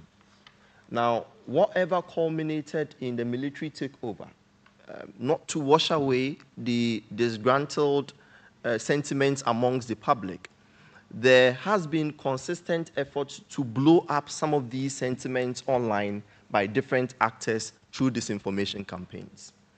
Now, there is the already existing ethnic tribal tensions that are being exploited in the sub-region, also as part of calculated campaigns by different actors. Then, we all know of the religious tensions that mostly would pop up here and there, and the violent non-state actors that are also playing key roles sometimes in different parts. There is the land chieftaincy conflict, political tensions, protests, and matters relating to public health that are issues that might play out as part of genuine sentiment from the public, but might be exploited by bad actors through disinformation campaigns online. Now, when you look closely at the work that have been done so far to expose some of these, in Sierra Leone, there were concerns some few months ago, and I think there are still some concerns there in relation to how popular kush, which is an illicit drug, have become. I think there has been a declaration of a public health emergency. That conversation has also played out on social media. As part of some work done by USAID, supporting Fact-Space West Africa, there has been a mapping of those conversations happening on social media, looking closely as to whether there has been any intervention to exploit that conversation and sow seeds of discord in Sierra Leone. In the Gambia, there has been some conversations around FGM with an attempt to roll back some laws banning FGM. Again, using social media analytics to Brandwatch, there has been some investigation to look closely at the conversation happening online and potentially whether there has been any foreign influence. And here I'm pointing to foreign information manipulation and interference. In Nigeria, Liberia, and Ghana, there has been significant work done during elections. I can cite an example of the just ended Ghanaian election where a coalition was put together, including the CDD, Media Foundation for West Africa, Fact-Space West Africa, and CJID in Nigeria, headquartered in Nigeria, but they have an office here in Ghana, where we put together a report looking at electoral disinformation and the potential of different actors trying to exploit conversations around elections in country. In Ghana, there's been work done around protests and conflict, and here I would want to highlight a conflict that's happening somewhere in the northern parts of the country, in the Upper East region primarily, called a community called Boko, where successfully we've managed to be able to map how social media is playing a role in the conflict. Data collected from that part of the country in relation to how social media is being used to incite the conflict have been shared with some of the internet companies, and here I would want to mention Meta and TikTok, with Meta taking some action in relation to the hateful content that's being shared on social media, trying to incite the conflict. I wanted to also highlight some next steps that I think would be very important because of the gathering we have here, civil society actors from the West African sub-region. And here, there would be the need for an immediate research looking at how ECOWAS is being perceived in digital conversations online. Yesterday, I saw a report that was put together about ECOWAS, how people perceive ECOWAS amongst different parts in the different member countries. There would be the need to do something similar online, looking closely at whether there has been any attempt by an actor to influence some of the conversations happening. As well, there would be the need for ECOWAS to get regular updates as to online conversations about different topics. And here in Ghana, there is the conversation around Galamsey. In Nigeria, I'm sure there would be other conversations that there would be the need to update ECOWAS regularly about what is happening online and whether there's a bad actor trying to influence the conversations. Finally, I would want to highlight that looking at what's happening in the digital space, there is the need for ECOWAS to have a standard protocol in dealing with the internet companies. Just as we've had with the EU, engaging with the internet companies and passing policies or putting together policies to regulate how misinformation and disinformation should be treated by different actors, civic actors, and then the internet companies. Something similar must happen in West Africa, and it should be championed by ECOWAS. So I think that would be my final thoughts on conversations relating to the civic space, misinformation and disinformation. Si, merci beaucoup, Rabio. Vous avez un peu excédé le temps, mais... Rabio, you just went a little over the time, but that's okay. Thank you, more especially for the points that you bring on board, especially on the role that the social media plays in the international space and the influence on the different tensions that we have, religious or any other. Thank you also for bringing to light the numbers or figures or the statistics on the impact of these statistics or this impacts on the campaigns online and all that. Yes, this is one aspect of the conversation. Now, having received or gotten to know about issues on misinformation and disinformation, we are now going to scale down to certain specifics on certain countries. Now, the question is, how can a very sensitive sector like the electoral sector also fall victim to this misinformation and disinformation? And the spotlight is on Sierra Leone. Marcella, you have the floor.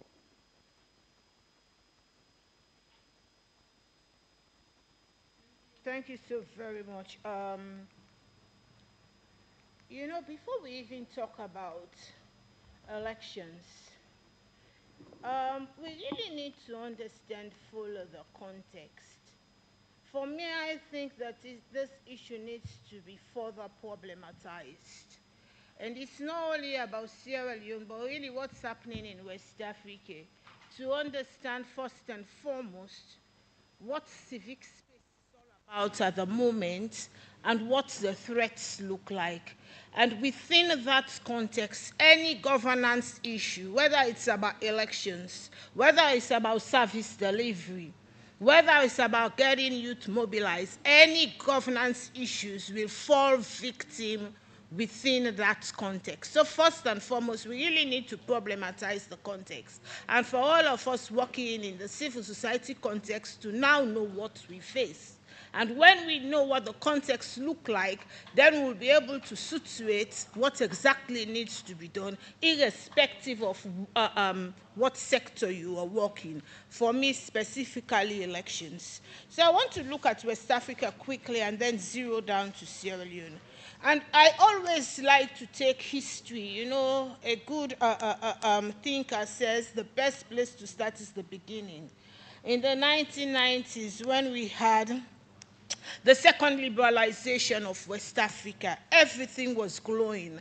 And then we had a group of registered civil society organizations coming to the fore. And you know, those were the golden years. Everybody was looking up to civil society. We know the role civil society played to put many of the states back on track. In fact, my country was a post-war country. A number of countries had suffered military dictatorship. So civil society became, you know, that particular entity that everyone looked up to put the states back on track. And then we saw the shift in geopolitics. You know, it became so worrying that foreign countries begin to look inwards. Nobody wants to support issues of democracy. It's no longer the gold standard. It's no longer high on the agenda. Democracy support dwindled. Issues of human rights dwindled. You know, even elections, which we looked at as very fundamental to have issues of accountability and transparency, all those things began to subdue. And unfortunately, by the year 2022, democracy was in retreat worldwide. So this is the reality of the civic space that we face. And within such circumstances, personally, I'm the chairperson of National Elections Watch. By 2023, when we observe elections, and we want to ensure that elections are free, fair, and credible, and we issued out a report on how we perceive the elections, unfortunately, we have to flee the country. These are the realities that we face. The realities of democracy coming under threat, the reality of democracy coming under fire in other regions in other countries in the region. We are hearing of military coups, authoritarianism has again come to the fore. The buzzwords are now democratic backsliding and democratic retrogression. Human rights defenders are constantly under threat, and what is happening now, especially in our context, there is the rise of bloggers. Bloggers online who are actually the mouthpieces of government, and they are the ones that are selling the alternative narrative. I think the last speaker just mentioned that irrespective of the fact that a number of citizens still believe in traditional radio, we have the society believing what's happening in social media. And so within that perspective, anti-rights groups have fragmented the civic space, and what we have is what Dr. Garuba called political entrepreneurs, where in reality, this individual have criminalized the space, and you have rogue civil society emerging. Within that perspective, when you want to promote the ideals of accountability, transparency, free, fair, and credible elections, you are left with no other situation than coming under attack. I want to really introduce another dimension of it. In fact, the dimension of the attacks and intimidation also have a gendered face. Very soon, in as much as this whole concept of liberalization came with the power of inclusion, making sure that more women take up the space because that's what democracy prescribes, we'll begin to see less women in the front line because there have been targeted gender disinformation, and there are no...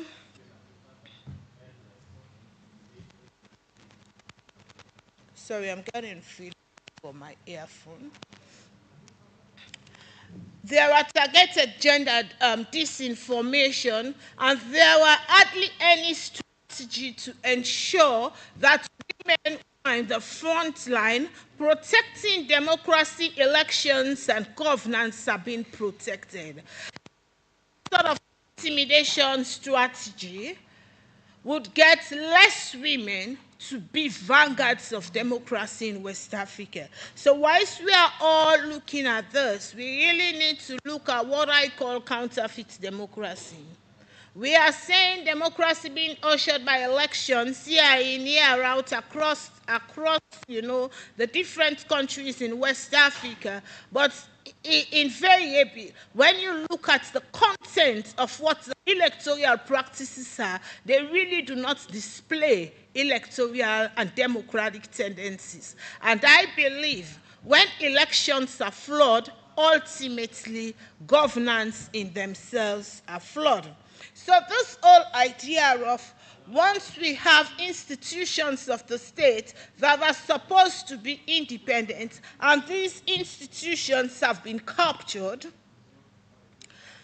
you have political leaders who really appoint the heads of these institutions, constitutions that are not democratic enough that can safeguard, the electoral integrity that we are talking about, then the work of civil society becomes constrained.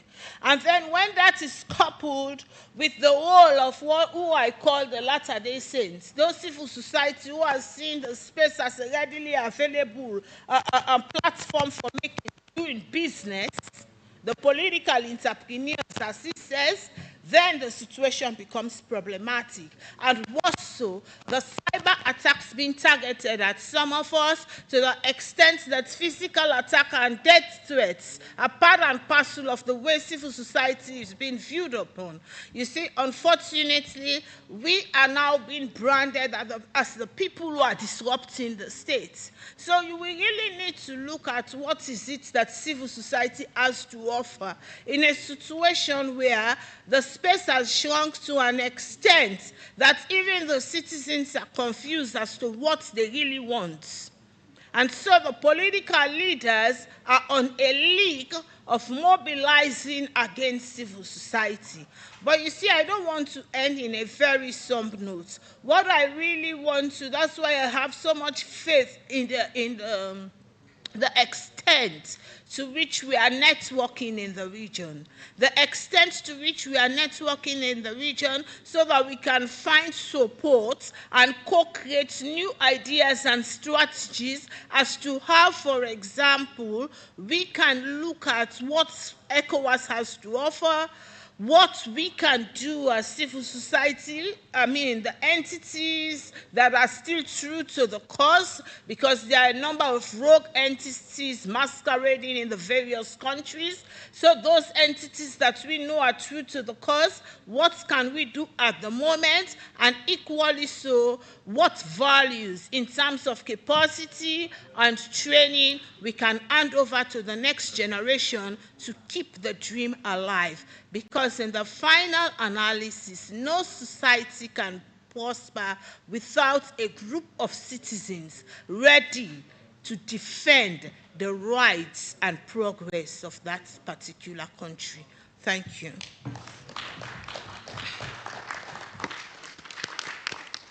Merci beaucoup, Marcella, et merci so much, Marcella, and thank you so much by your last submission, which is very important. That says that for a country to sustain its democracy or to thrive, it will surely hinge on the civil society space. This is very important. Now, I'll give the floor to John, also 10 minutes, to give his submission, because you are representing a network of women leaders. And just as Marcella rightly said, that indeed what is happening in the civic space, especially for women, linking that to what you do, I think certainly women must take their rightful role in the civic space. Thank you so much, Sache. I'm John Benyano. I am with the Réseau des Femmes Leaders pour le Développement based in Benin. Most and members of the will take part to the African Commission session in Banjul. And during the session, RFLD and WADEMOS engaged special rapporteurs on human rights defenders and also some key special rapporteurs working on information. and talking about the thematic of civic space, misinformation and disinformation, I think it is at a crucial time because in April 2025, again with Wademos RFLD, we'll be organizing different side events with special rapporteurs of the African Union in Banjul. And when you take the statistic from Afrobarometer report, you will see that in 2024, 13 African countries experienced internet shutdown. And this is up from 9 in 2020. And as digital threats evolve, CSOs and women human rights defenders and also human rights defenders face increasingly risk of cyber attacks, online surveillance, and digital censorship. And on a continental level, when you take what is happening, 77% of the continent's population experiencing deterioration in democratic participation, rights, and rule of the law.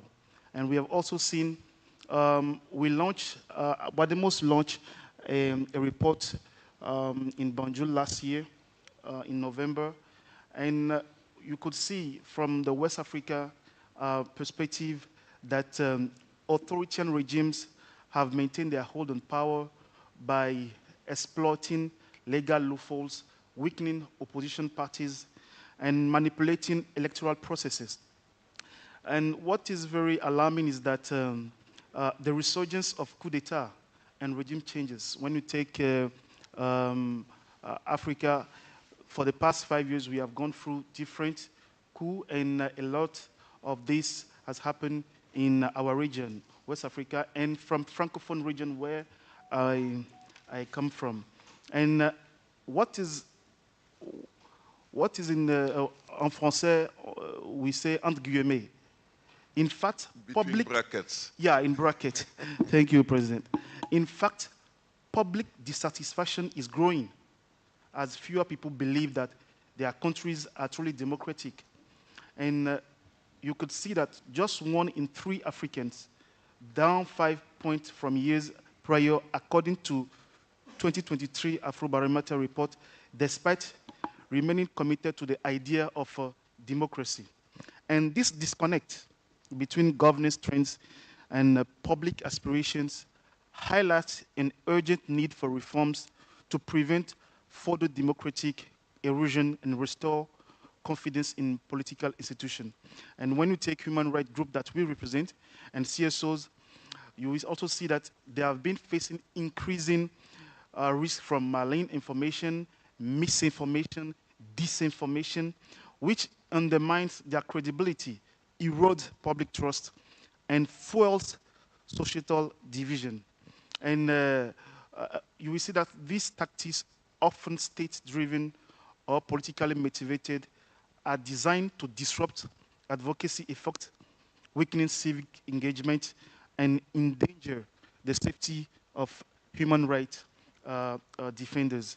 And you could also see that given that 27% of African youth cite social media as their primary source of information, ensuring malign information and disinformation does not harm or distort their civic engagement is more paramount than ever. When you take the Civicus Monitor, you will see that out of 43 out of 50 countries have been having obstructed, repressed, or closed civic spaces in 2024, affecting nearly 70% of the population.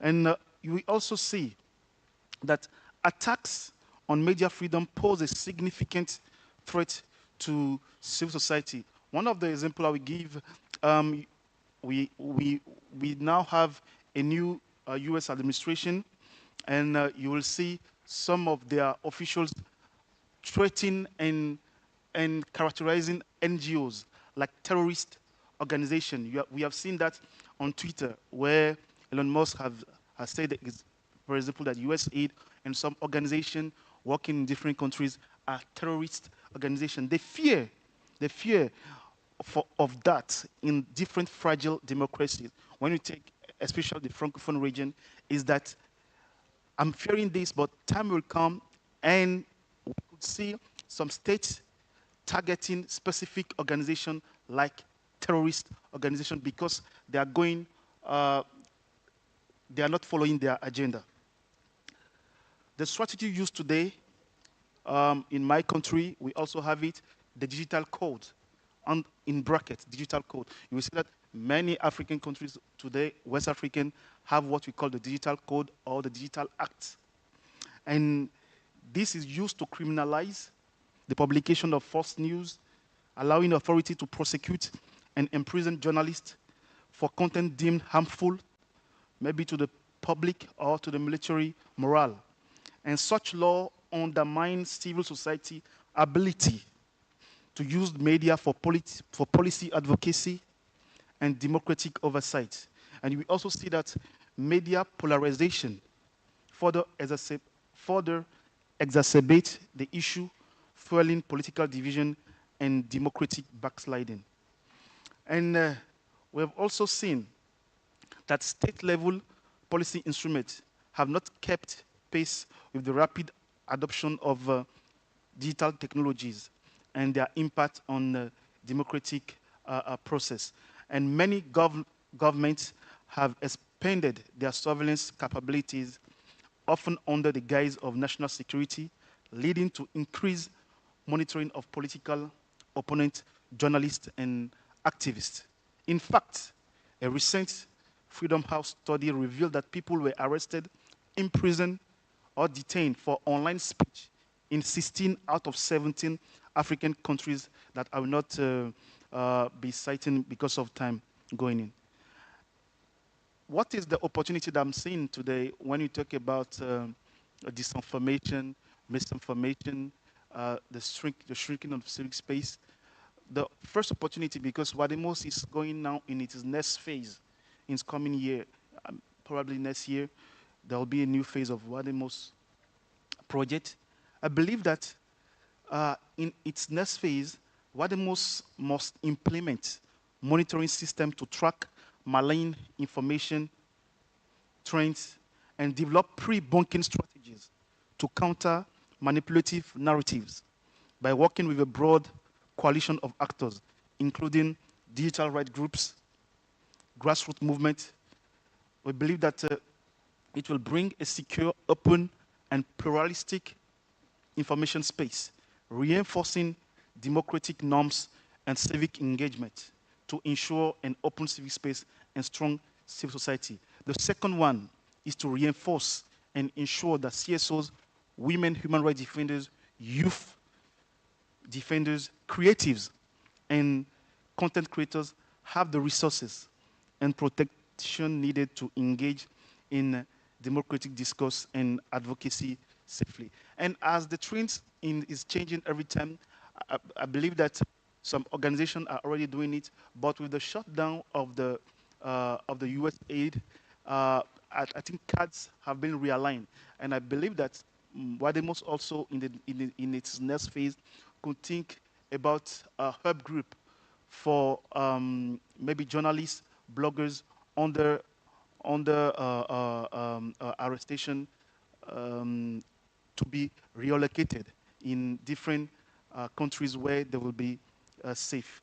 And talking about the youth component, I will say that Wademos in its next phase also must think of bringing together young content creators, activists, and advocacy group to develop creative campaign that counter malign information. And these labs will focus on producing engaging multimedia content that highlight the impact of misinformation on marginalized communities and promote inclusive dialogue around civic engagement. And to finish, we need to keep the nexus between the regional level and the national level. Today we have different African Union mechanism.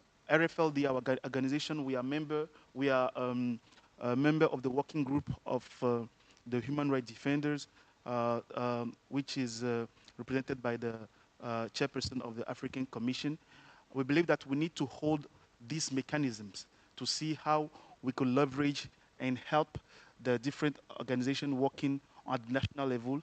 I see also my elder, Mr. Sadiq Nias, who is also a member of the NGOs Forum that engage with the African Commission. I think we need to harness this instrument and take advantage of it. Thank you very much. Merci Jean pour ces informations.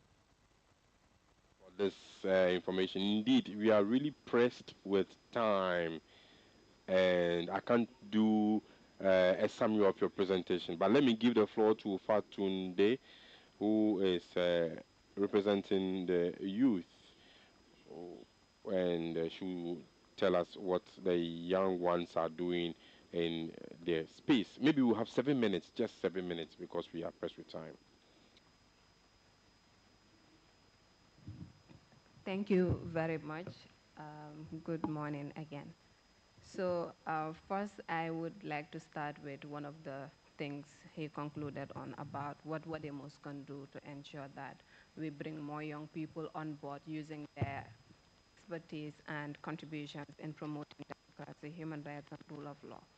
And I am a beneficiary of one of the programs that Wademos is currently doing, and that is the Next Gen initiative, as you can see here, where they brought us last year in March, train us on some of these thematics, and are now supporting us to implement community projects that would address some of these pressing issues our communities continue to face. And I think that is a good way to start when we talk about meaningfully engaging young people. It's one thing to give them, to build their capacity, but it's also another thing to give them the platform to implement what they have learned, and this they're doing, and we're grateful for that opportunity as well. And there is another initiative too that they're doing, and which is the Art Democrative, where they bring in young people who are mostly involved in art and all of that, also use their expertise in advocating for it. So when we talk about the voices of young people, I mean, everybody, sorry.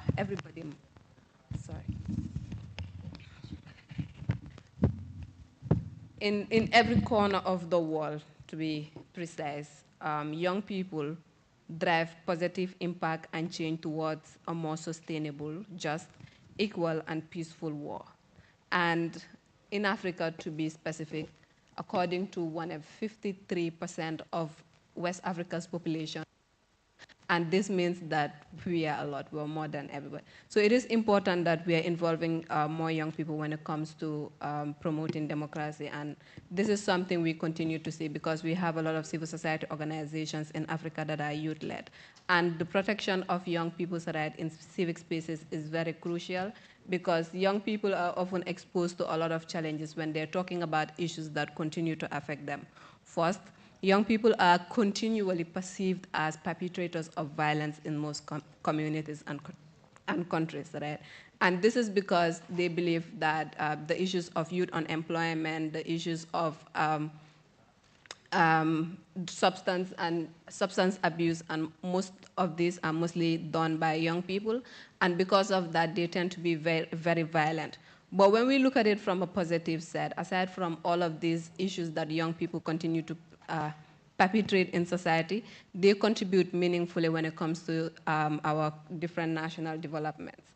And we could see that different mechanisms have been taking place, and significantly is the United Nations Security Council 2535 that talks about creating an enabling environment for inclusion of young people and making sure that it is safe for their effective participation in most of this. So challenges exist.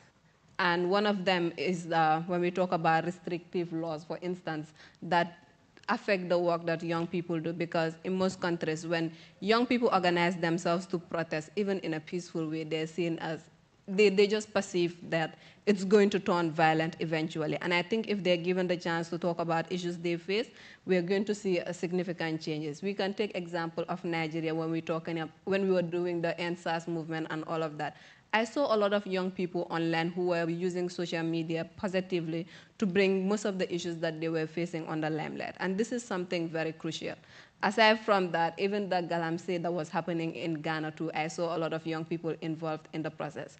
When we talk about the NFGM that he highlighted in the presentation in the Gambia, social media was one of the things that gave us the leverage we had and making sure that the ban on FGM was not repealed. And we can go on and on to talk about progresses that young people continue to make when they come together and form a very strong network. But then again, it starts with catching them young. And this is an initiative that a lot of countries continue to explore. This means that as we are growing older, it is also important that we pass the baton on to the younger generation. And this is just a recommendation to all the civil society organizations that are here to make sure that as we are growing and transitioning to a new level, it is important that we are passing the baton on to the younger generation who are also on the way to take on to that footstep. This is because once you transition to another place, it's very difficult to have somebody to fit into your shoes because you did not give young people the chance when they needed it to do it. I am not saying give it to them on a silver platter, but give it to young people who deserve it. Young people who have the skills, the knowledge, and the expertise to carry on some of this work. And we cannot say that we have young people who do not have these qualities. We have them, and we continue to see the evidence everywhere. We also talk about the issue of resources, and we see how limited resources restrict the work that young people continue to do in civic spaces because of sometimes it's the overly bureaucratic processes that exist in some of the institutions we knock onto for help, and that is because they think young people might not necessarily create an impact. But I would come back to the Gambia where I work, and I work for a youth-led civil society organizations. And we are always in the communities, and I see the relationship we build, and I know if we come together what we are able to do. And I see not just the civil society organization I work with, but the National Youth Parliament amongst other groups and what they are doing in the country. And it is very important because first, young people know the issues that young people face, and young people can easily talk to their peers and they could easily listen to them because it's like we're having a one-on-one conversation about our realities, our challenges, and what we can do to collectively address some of these challenges. So it is also imperative that we're given the platform at a national level, a regional level, to talk about some of these issues we face, and not just talk about it. It is also important that we are involved when we're talking about issues affecting youth, from planning to implementation stage. So it is also very important. So lastly, again, I will come back to my place since I have like 7 minutes to talk about this, is give young people the chance and watch them transform the world and the democracy we all seek. And this is not just for us. I'm sure Jonah would say I'm using my favorite quote again, but this is not just for us, but it's for generations to come. And if we don't do this now, we might be too late to realize it. Thank you.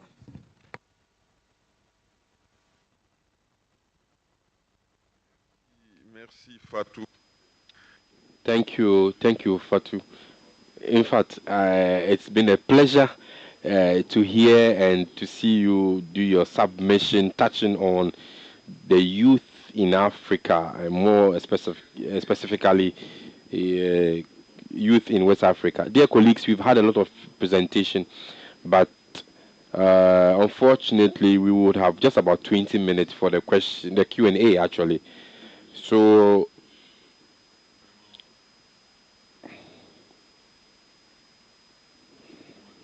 I'm lost. Let me see.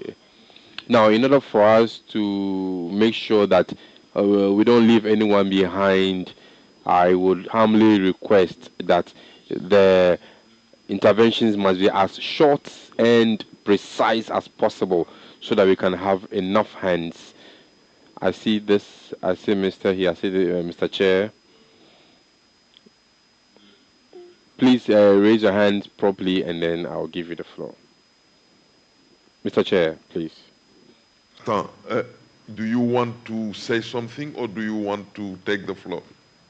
I'll need to ask a question. Oh, okay, so let me just finish. I thought you wanted to say something about the meeting. Okay. Alors, maintenant, So I will now take, we won't have second or third round of questions, just once. So let me see. Seven, 8. Yes, I've counted you already. 8, 9, and that's all. So 9 questions, 9 interventions, and after that, so 1 minute, 1.5 minutes each, please. And please, I'll be very strict with that. Thank, thank you very much, Mr. Ibrahim. I want to just touch on an action. We activists for we is about information, and we are working on disinformation and misinformation. So we are putting in place some measures to ensure that we are disseminating the right information and then issuing out counter information. And I want to tell you that what the most that's what we are doing. Thank you. Please, you have the floor. I'm a cybersecurity expert, and then I think basically what I want to say is just a comment, but not necessarily ask a question. My comment here is that I've heard that everybody is talking about digital space and cybersecurity and all that, but I think that ECOWAS have to put it in their framework that whatever they are doing in terms of technology, they have proper infrastructures in place. Because what I've seen in Africa, I was trained in Israel, but what I've seen in Africa is that the internet itself, from 2019 to today, there has been a significant improvement because of the COVID. But we are not doing anything to protect the cyberspace. All what we are doing is to be basically overseer of what is happening in the internet space. There is a saying in technology that innovation comes before authorizations. And then we are solution providers. That is basically what we do. We take advantage of every situation and then we build product on the situations or issues that are happening. If you look at the sub-region, for instance, at the moment, talking of the terrorism issues and all that, and the various coup d'etat, I always keep saying that what we are lacking is a complete overseer of the people that we put them in place. Because who watches the watchman is the space that watches the watchman. So if the space is not being controlled, we will always be sitting here, talk about policies, talk about strategies, but we will not be able to achieve the needed results. Thank you.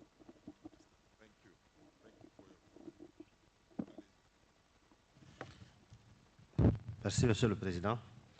Je suis Alassane Soufouyanou Abdourahimoun, je suis du Niger. Alors, je vais insister sur la présentation du docteur Lassane sur les défis de la trajectoire des OSC. Alors, c'est connu de tout le monde que les OSC, dans les années 90, ont été à l'avant-garde de la démocratie en Afrique de l'Ouest. We are the vanguards or the advocates for democracy. And I want to touch on the meetings that we had in Niger, meeting students and other actors. But in Niger, has to do with politicization. The politicization of everything, such that even the CSOs have become supporters to parties, political parties. So on one hand, they are either against the party in power or they are for them, you know. So with time, they begin to take sides based on which party they support. And this has continued so much and has destroyed a lot of relationships, such that the CSOs in Niger have been classified or have been tagged with certain political parties. And looking at that, it's against the core mandate or the core vision of the CSOs, because we have to be neutral as much as possible. But this has been flawed because of their political alignment. Secondly, the CSOs have also become has become a channel through which people could build their personality profile in their country. Sometimes the core mandates of these CSOs are just an opportunity for certain individuals or certain people to build their portfolio, and at the end of the day, they are working for themselves and not for the good of many. Thank you, Mr. Chair. Thank you, Mr. Chair. Let me take it up. Thank you for the opportunity. Now, continuing from where my friend from Niger stopped, I also want to contribute to the presentation of Dr. Lassane. In my opinion, I'm more or less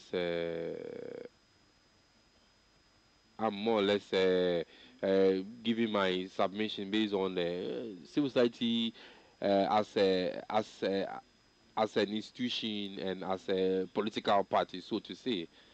Well, uh, certainly, the CSO is made up of people who have values and principles, and sometimes when they see that that aligns with certain political party, they begin to skew towards that direction, and sometimes it is not the case elsewhere.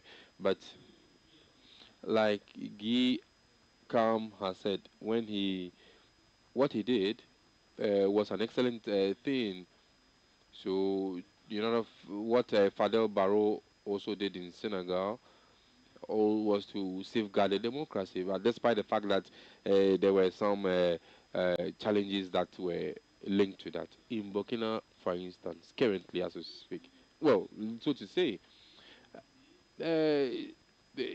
certainly, it's not a matter of holistic sacrifice by these individuals. I think they also look at where they will have their peace of mind. That is where they were aligned to. So the late Thomas Sankara was also recruited by the military, and and now the one who is in charge of the AES was a former workers' union leader. So, so to say, it is some uh, overlap sometimes. Just as my colleague has rightly said, today they are with the CSOs, tomorrow they find themselves in politics. Let me also share my perspective on the submission or the presentation by Dr. Lassani, and in the case of Burkina, precisely, we call them the YN. There's a big issue here.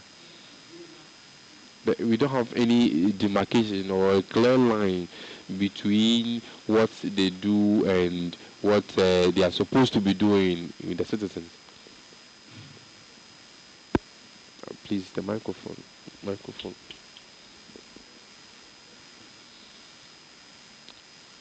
Sorry, I can't hear him.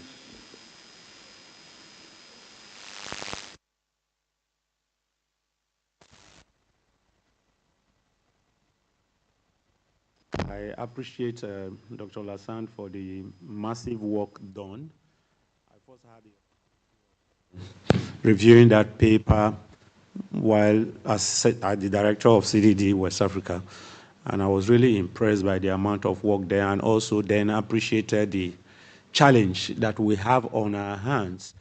And I remember in those days of in the struggle for democracy in Nigeria, we had the 1993 election that was annulled, that pulled the country through a lot of things by just an organization called Association of Better Nigeria, supposedly a civil society organization that was specifically orchestrated to destroy our election.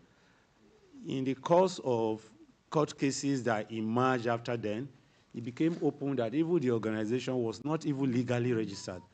But what happened and what we went through between 1993 and 1999 is something we can still not imagine, and something is there's a new conversation about it now, that the then head of state, president, has come up with a book acknowledging that the winner of the election then actually won the elections, and nobody is taking responsibility in terms of the punishment that is supposed to accompany that.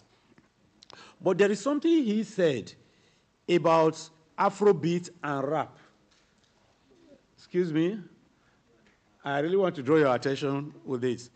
And given the current position at the level of Wademos, what is doing with demo creatives, are you like suggesting a re-engineering of what Wademos should be doing in terms of whether to promote or to engage with Afrobeat musicians or to engage with the rap musicians? Because from what you are saying now, one takes precedence over the other in terms of the language of the lyrics. That's one.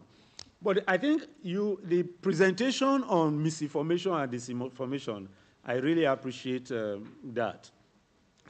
But there are key things I didn't hear you mention, especially in the context of current development. CDD, misinformation and disinformation is a huge area in CDD work. And also we publish heavily on this. The first thing I want to ask is, all we know today about misinformation and disinformation, if you really want to go down into history, came up with perhaps Donald Trump's first tenure when we started having the conversation about alternative truth. Okay, knowing that from yesterday, even before now, just 2 weeks ago, CDD had a meeting in Lagos, a conversation with ECOWAS on issues of disinformation and misinformation. And we had argued for a West African ECOWAS policy on disinformation and misinformation, especially the way it is going and how we see it happening in the Sahel. Burkina Faso has just started already progressing immediately after the coup. And yet we are not hearing dissenting voices in the country. So that's a huge issue. Prof, just two other points I need to mention. Just flash, yeah, not a whole conversation. There is the role of the big tech in the conversation that is happening about misinformation and disinformation. Today, if you post, the big tech, they bring you down. They did that to the president of Nigeria. The president of Nigeria then had to take them off our space, which eventually lasted for a long time before they were restored. Now, what control do we have to determine what is good and what is bad, what is to be kept and what is to be taken down? These are areas I think that ECOWAS could also serve as a good leverage for. And lastly,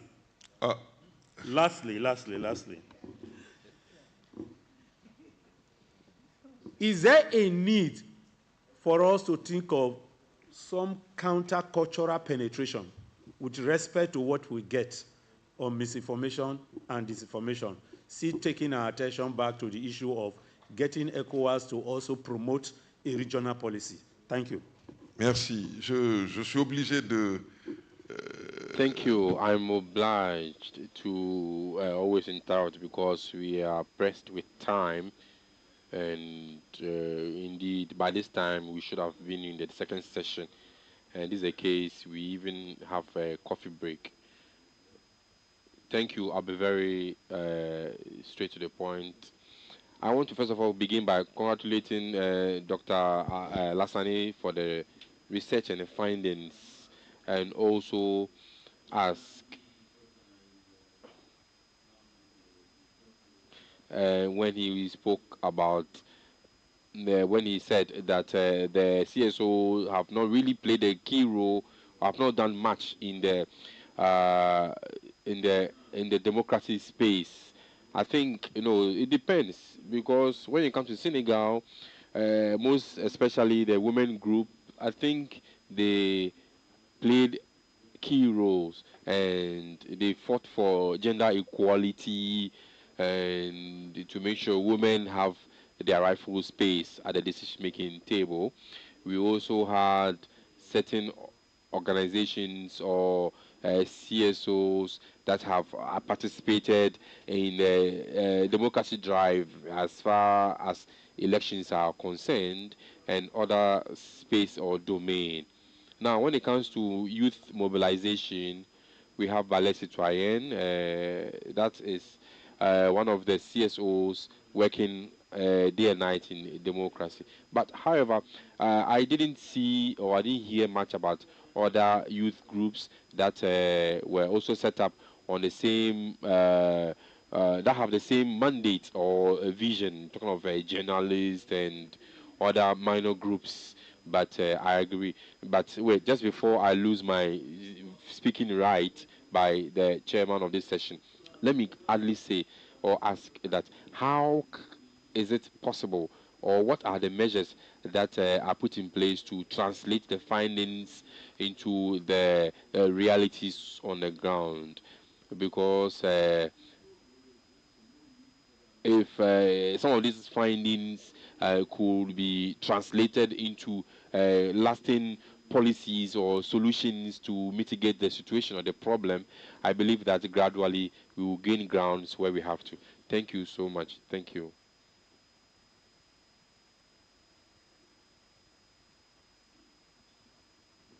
Wait. So quickly, I think the issues that you are talking about regarding the fallout or the breakdown of the CSO in West Africa, more specifically, I think it is more linked to the military regime.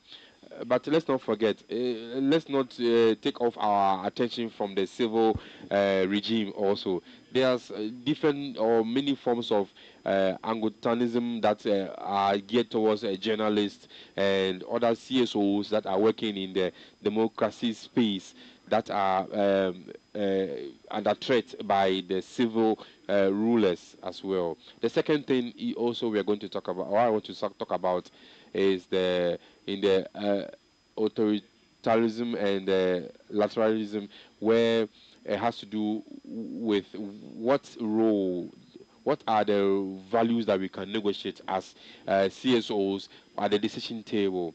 It also talks about our capacity to mobilize resources internally, because our total reliance on external support is also one of our biggest challenges. The third issue I want to talk about is that can we think about a digital CSO?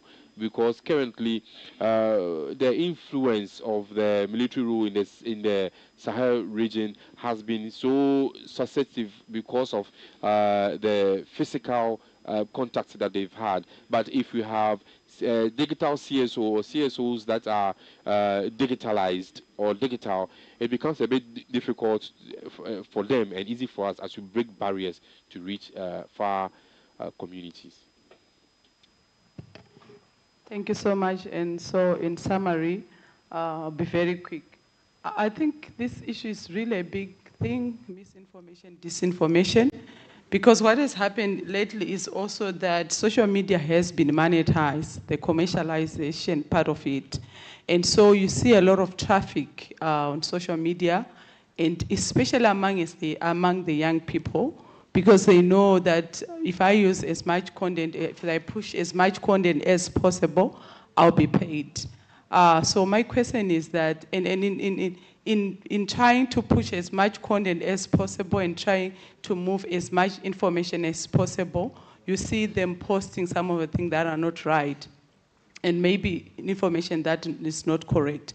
So my question is that how do we then actually deal with this? Because there's the aspect of commercialization, the aspect of monetization, and that has actually allowed so much traffic, especially in the social media space. He mentioned the issue of, I think he was quoting Afrobarometer data that, I mean, amongst the youth, there has been rising usage in terms of social media, you know, moving out of the traditional media and capitalizing on the social media.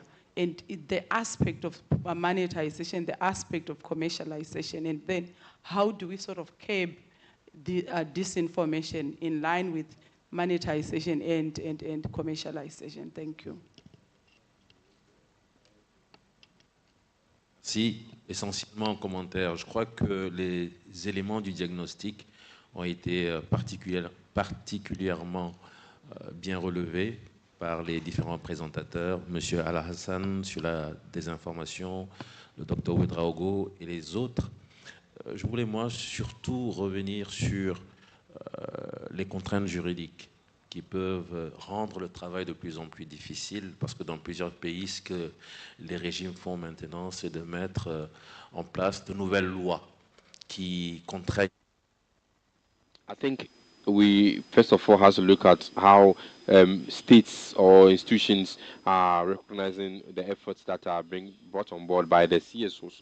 Now, I want to say that after the diagnosis, after we identify the problem, what are the next ways? What are we supposed to do? I think the subsequent panels will touch on this. But before that, I want to share that I think we need to promote the solidarity of the network. We have to ensure that we find different ways of building that synergy and a strong wall against these problems identified. Thank you very much.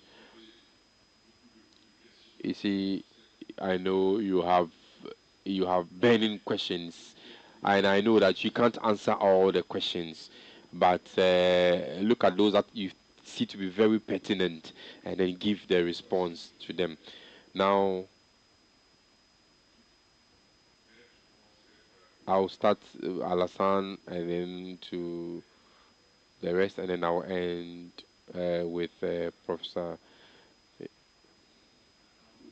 The question that came from the chairperson in relation with working with the internet companies, as I mentioned in my recommendations, I think that should happen in the immediate future, where ECOWAS has a sit-in with the internet companies, and when I say internet companies, I mean Meta, whether it's Google, whether it's Twitter, have a sit-in and understand how the platform operates, how civil society organizations in the sub-region can tie into their system and alert them to how their platforms are being weaponized in different spheres. We can talk of child exploitation, we can talk of foreign information and malign operations online, we can talk of even domestic stakeholders and how they try to frame and influence narratives on their platforms, the selling of drugs using social media channels. All these are things that go contrary to the community standards of these platforms. Let me cite a specific example here. We collected data in relation to insightful language being used to inflame a conflict which is happening here. I mentioned it as part of my report. We collected data on Meta and on TikTok. The data had all sorts of commentary where people were coming out to admit that they had killed people. The conflict has been ongoing for 4 years. People were producing lists of people that they had taken out. There's doxing that is happening on Meta, and by doxing I mean people are putting out identifying information of individuals on Facebook, and eventually these individuals are being killed. So we collected the data and we shared it as a civil society organization, as a media organization, and shared it with Meta. They took down about a third of the information we shared with them. But we strongly feel it is not enough just taking down about a third of the information we shared with them, because they are saying some of the information we shared do not go contrary to their community standards. We disagree. But who are we working with as a larger body? Maybe ECOWAS, if there is a seat in the ECOWAS dealing with some of these things, to escalate these claims and demand that the right thing be done. We are not reinventing the wheel, or ECOWAS would not be reinventing the wheel by demanding for such an opportunity. The EU has done it, where they've put together a policy on misinformation and disinformation.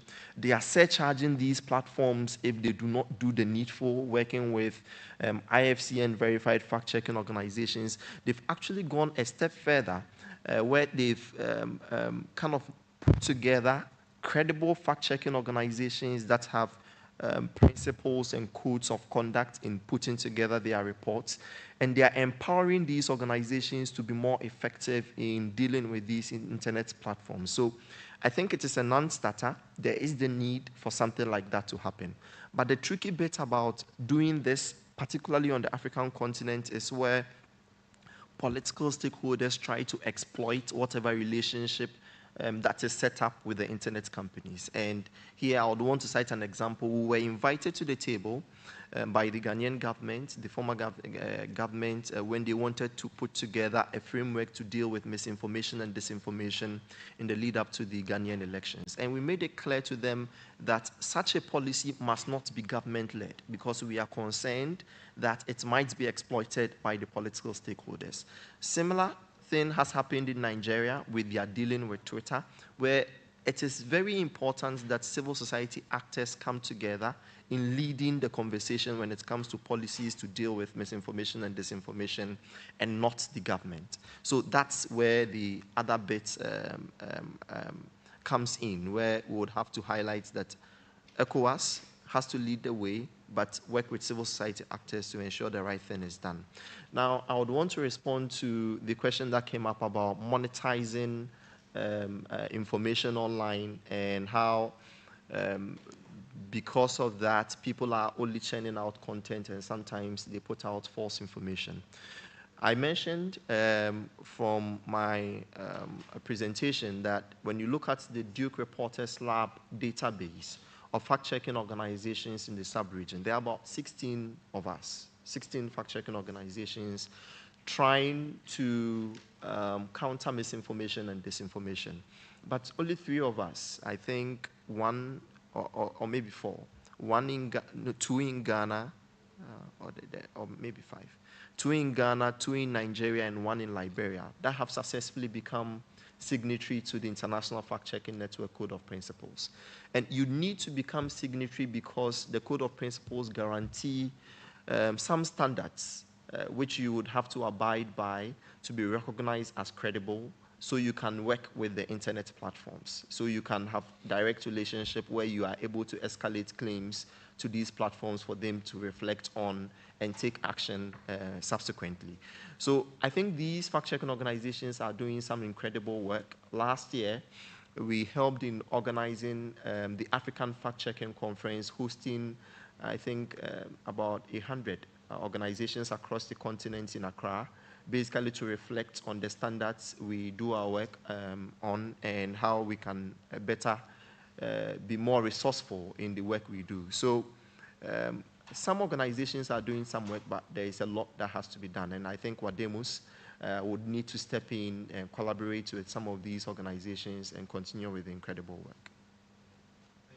Very, very much, Alassane, for the comment and the suggestion. I hope that the report will capture those elements. Lansane. Merci bien. Je vais répondre dans un premier temps aux observations de mes compatriotes du intervention by my compatriots from Niger and Burkina. What we bring on board as observation is just by way of bringing to bear the perception and what is happening in the civic space, as well as that of the CSO. Now, to respond to Mr. Chair, who is asking if we have to go by the Afrobeat or the rappers. In fact, I think we should go by the Afrobeat, because this is an industry we can't ignore, because day in, day out, this space is becoming large, and they can use their platform to reach a large listenership, especially when it comes to how they can contribute to bring stability in our region. To bring on board a bit of clarity by the observation of my senior in asking what role the CSOs play. In fact, it all boils down to the fact that the CSO in all these three AES country, they've played key roles, and they have a lot of gains that they can speak to. For example, MBH in Burkina, they even went and had some observation of elections in Burundi and other countries, and even in Burkina as well. Even though Blaise did not really give them its total accord, but they still played key roles. Now, for President Tanja, who was elected 1999, and there was a public outcry on the re-elections and all that. In fact, the populace resisted, and the CSOs played a key role. And after all this, when Mamadou was elected, it was just a continuation of the previous regime, more or less. So, you see, this is a clear indication that there's that politicization of the CSO space or the civic space as well. And I think this is not only in this country, but Nigeria and other countries that are the big wings are equally facing the same when it comes to the politicization of the civil society space. The issue is this: does it mean that the CSOs are giving up the fight? No, they are still doing their best. They are contributing the best that they can. However, the fight is becoming more and more complicated because if you look at what we discussed earlier on, we spoke about ECOWAS at length, but we spoke little about the AES countries because, in my opinion, I feel that the AES countries are the hotspots that we need to look at how our discussions can be geared towards that, more especially how we can create the synergy and look for lasting solution. Well, this is the reality. Things have become worse, and the time has come for the CSOs to continue and even collaborate and even work more than before to bring some solutions to these AES countries. Thank you. So, Fatunde, do you have a word to add? Voilà, merci beaucoup. Alors, vraiment un grand merci pour... Thank you so much for wonderful work done by this panel. And for me, my take home from all these discussions that we've had is that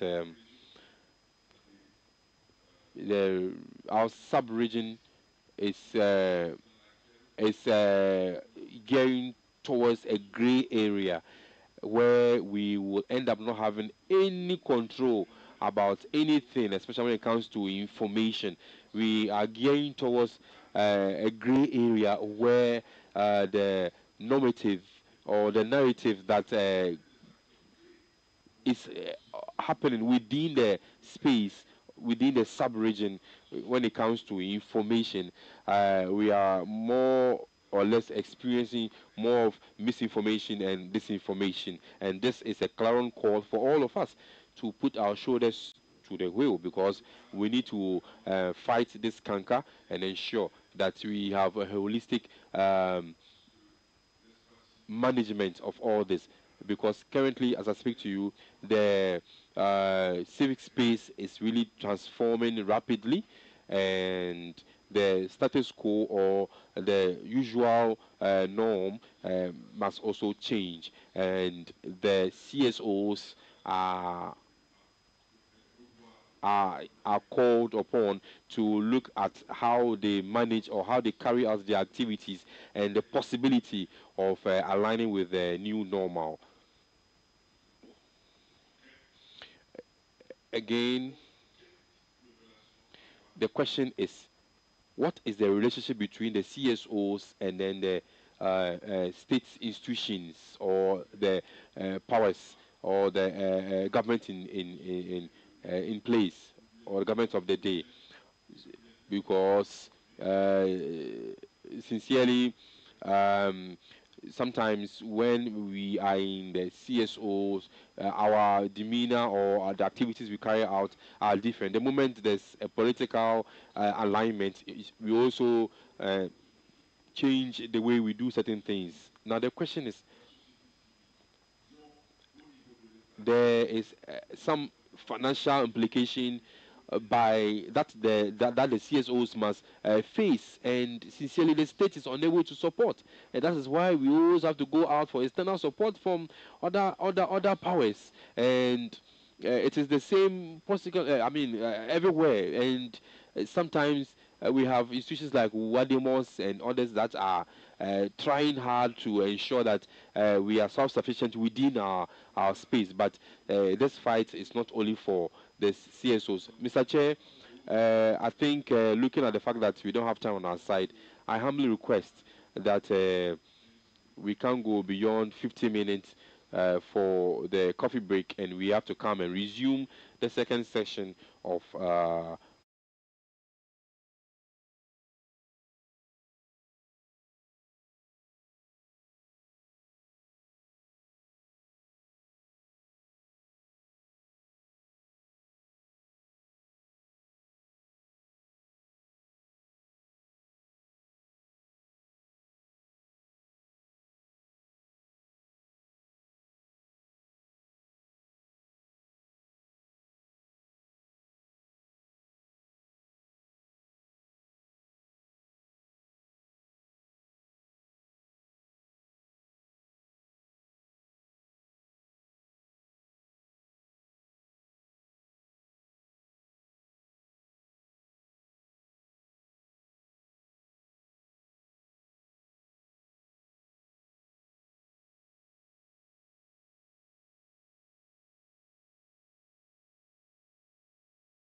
journey so far from Liberia to Accra for the Next Gen program. It has been amazing.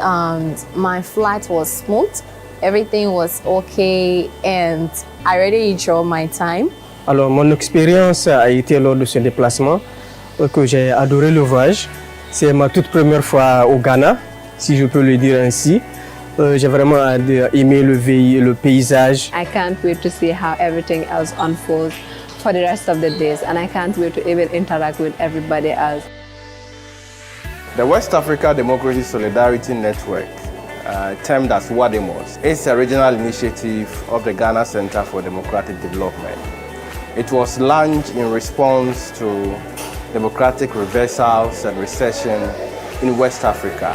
We work in the area of elections, also protect and enhance press freedoms, and ensure that there is respect for human rights in the sub-region. WADEMOS is also involved in political transition initiatives. One critical area or initiative of WADEMOS is also the Next Generation Initiative, which is a program to harness the potential of young people to build their capacity and competence to contribute to the democratic process as part of mobilizations to respond to democratic backsliding in West Africa. Next Gen Initiative is an initiative under the WADEMOS project, and it began 6 months ago.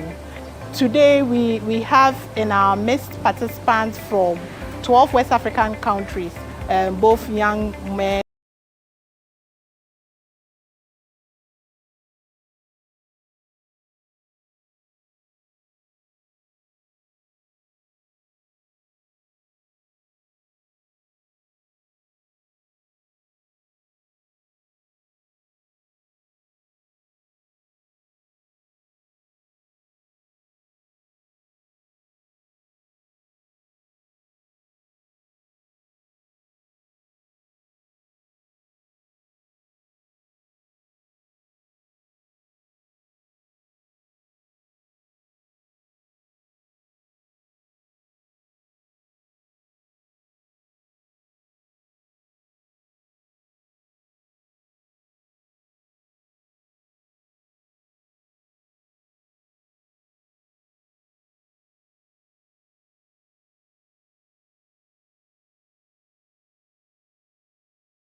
I just make just a quick statement on the conversation that preceded this, because I think it's relevant for the next panel. I think the study and the discussions, particularly around what's going on in the Sahel, is very important for how we intervene. Because what the study was trying to show is that unlike the realities in other West African countries where Afrobarometer is showing a lack of trust in the state, generally across board, and rather increased trust in non-state actors like civil society, media, religious bodies, chieftaincy, and so on. In the Sahel, the drivers of misinformation, the experiences with post-colonialism, the lack of trust in democracy is also impacting on the way citizens view civil society. So that makes it very difficult that if civil society wants to continue to promote democracy, good governance in this environment, how is it going to do that when the citizens are skeptical about their role? So I think how civil society is going to operate within that space in the short to medium term is something that we really need to look at with some nuance. You know, it's not going to be easy in those kinds of spaces. On our more substantive issue, I think we all know what has happened in the last month or so with the cuts in development aid, the collapse of USAID. Basically, USAID is kind of dead and buried. From what I understand, even the headquarters of the USAID has been given to ICE, the immigration, you know. So it's both physically and spiritually, the USAID is being killed completely, right? The impact, of course, is significant, and I'm sure most of you can relate to that. But it's not just on the civil society side, it's also on the government side, which is going to create even more difficult conditions. Yeah, you know, difficult conditions for the state to respond and for civil society to respond. In some places, even more devastating. I mean, those who know about the investment that USAID made in the northern part of Ghana, you have to look at the entire economy of the northern Ghana to begin to assess the impact. Because if people's sort of welfare or foundations are completely disrupted this way, then societal agitations will become a big issue for government, and then it will become an issue for civil society as well. So what I'm hoping that we can just do in this very short period, one, I think as a solidarity network, the first things we want to try and get at least your reaction and maybe some information on is looking at where these developments have really impacted on life-threatening, you know, situations. How can, say, the network, for example, help with the coping for some of those situations? So one of the examples I can point to is that I know NED, the National Endowment for Democracy, for example, through human rights defenders, were supporting some of the at-risk activists and other actors across the sub-region, across Africa. If there is no support for that, that put people really in very, very difficult spaces. So what can we do as a network to find support, you know, for people who are in that kind of situation? Because that is life-threatening. So in terms of the conversation, I wanted to look at that type of impact And if from our members there are situations that we can help. And then generally is just some basic comments about how we deal with this in the short term, even for civil society generally in West Africa. What are some of the ways in which we can respond and begin to navigate our way out of the process? We should remember that this is just not a USA matter. The wind is also blowing in Europe, and you've already seen what the Netherlands are doing, what the EU is doing, the Brits are doing. So in the medium term, the situation will get worse. And it also means that we have to begin to prepare. And I think it has to be a programming theme for Wadimos, so that we can keep our focus on trying to find solutions to it. So I'll end there, open the floor. As I said, first, where we can, particularly situations where, as I said, it's life-threatening. And then secondly, generally, what are some of the actions that we can take to try and remedy this in the short and medium term? I'll stop there. We have, I think, roughly 30 minutes, so I'll just keep your comments short, straight to the point, and we'll just take notes. After that, we'll close and move to the next session. All right. Okay. Yeah, all right. Mr. Chair, with your permission, I'll say a few words. I think this is affecting more governmental aid. That USAID has cut. The Brits have reduced their overall budget that they are giving to international development by what, 2%, 2.5%. So it is more really governments, on which we detest, we abhor, we don't encourage, but there's nothing we can do. I think we should now reinforce our collaboration. Well, first we try to see what we can do on our own, which is limited because really your source of income in the civil society is very limited. But let us strengthen our collaboration with non-state resources. The Swedes, the Scandinavians particularly, have a lot of money on that. It is state-generated, but still there's a distance between them. And there are many institutions that are like that who have their own sort of resources. What do we do? Do we organize a conference? We promote deliberations on what this means for civil society? Because there are all these institutions that have great interest in civil society and the role they can play to enhance our intervention in this and supporting civil society.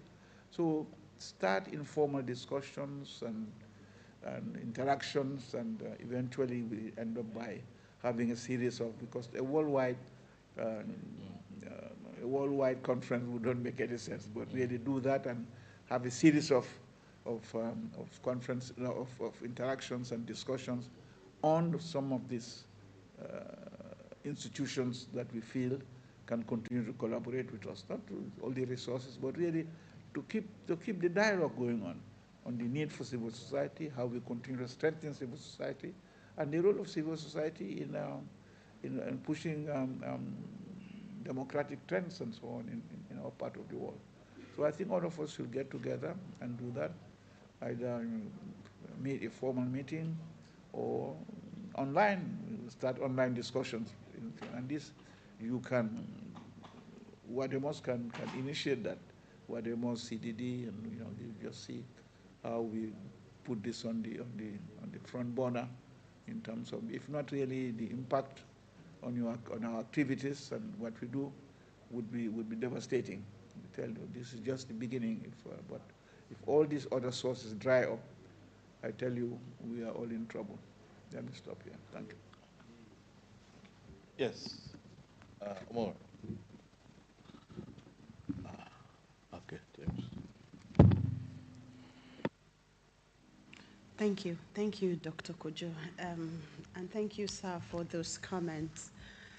I think it's no longer a news that we are all in this, for lack of a better word, please pardon me, mess together. Just that some are in deeper mess than some of us, but everybody is affected. And by everybody, I mean from our government to our multilaterals, to our people, especially those living at the fringes, and then to us as civil society. Everybody has been affected. And it's important for us to reestablish where this support used to go to before it was cut. And I think if we are able to unpack where the support was going to, then we would know how badly affected we all are as West Africans, as Global South. This support has been primarily been for, social services, education, health. I read a report that says that over 94% of the entire Liberian public health system is financed by the Americans. What does that mean at this material time for a country like Liberia? And health, HIV, AIDS, and stuff. We are seeing the news. This is beyond just fund cuts for people who get those pills for free. It's about life. When am I going to die? What does that mean?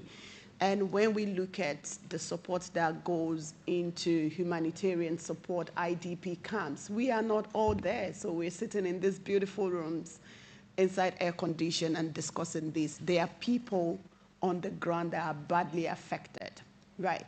Now, when we look at those of us working within the governance space, I mean, American had been a forerunner of democratic, promoter for a very long time. And quite a number of us had built our career around good governance, democracy, open civic space, human rights, and all those things. This court puts another layer of pressure to the work that we do, right? In terms of space, in terms of engagement, in terms of protecting rights, inclusion, diversity, and all those things. Those things are being washed off. It means we would have to start all over again. That's if we have the resources or the resilience to do so. When we look at our organizations, in terms of organizations that have been built over the years, we are seeing people who have built their livelihoods around the survivors of this organization suddenly going out of work, and they don't know what that means. So I think a number of things for me. One, we've had several conversations, and I completely agree with Ambassador that we can't have enough. We need to continue talking about this and on how we are affected. We need platforms for people to vent. This is what is hurting me, my staff, and all those things. But most importantly, we need, and I think this is a very good opportunity for an organization like WADAMOS to be that catalyst of engaging government. Governments are not speaking. We are speaking to ourselves. This is not because the government of Ghana, Nigeria, Liberia, and the rest are not affected. The question is, who are they talking to between and among themselves? What are they talking about? Are they thinking of covering those gaps, and from where? Had the resources been there, they were not using it? Or how do they want to do it? Or because the bulk of those expenses are in the north, so they know you won't see it. So which means millions of our people are suffering in the north. Who is going to respond to that? So I think we need to fasten. If they don't call us to discuss, we know we go to the same place to beg for money. We should call them to have that conversation. I think the silence from the government side is deafening. It's been almost about 6 weeks now. No government is calling anybody to conversation. I mean, I saw the memo from the government of Ghana asking for the finance minister to find 150 million, and I'm asking my colleague, from where? Has the money been sitting somewhere? So I think that's one. The second one I would like to talk about is how these unfortunate incidents is also building a negative narrative for civil society. So, for example, in Nigeria, there was a clear statement that USAID has been financing Boko Haram, for a very long time and all of that. And we have all these, bad politicians, for lack of better words, riding on that. And this diminishes the quality of work that we are doing as civil society. Misinformation, disinformation, whether we like it or not, some people are taking it in and they are building an anti-movement against civil society and the work that we do. We need to use the likes of Wademo's platforms, the WAXI, the CGG, and others to put out there what we are doing and the impact we have made over the years. We need to be louder on that than never before. If not, if this negative narrative gets into the hands of people that really want to use it to manipulate the citizens, civil society may be gone in no time. That, you people are working with terrorists and all of that. I can't imagine what that even sounds in places like Mali, Niger, and the likes, where civil society are calling for a return to democratic rule. And it's like, well, you guys, you want to infiltrate the... So we need a movement to counter that narrative. It's very important. And I think the last point I would like to make is that for us as civil society, as WADMOs, we need to find a way to begin to talk about what the alternatives are. And the alternatives will not exclude us from, asking the difficult conversations around counter, corruption, corruptions, illicit financial flows, all those things. Because when we looked at the figure, I think a couple of weeks ago, the question one of the panelists on my webinar asked was, who is actually giving who the aid? Because when you look at the figures, we're not even talking about the diaspora and remittances now, but in terms of what leaves the continent to the West and what comes back as ODA, the figures, they don't come near. So how do we better manage ourselves? To me, I think is the first alternative that we need to start looking at. And it means it's going to be multi-sectoral, civil society, government, private sector, and all of that. And then secondly, for us as a sector, our sustainability, we need to prioritize it, more than ever before. And it means we have to design a system that can survive beyond, that can go beyond projects. We need to build institutions that would not rely solely on external resources.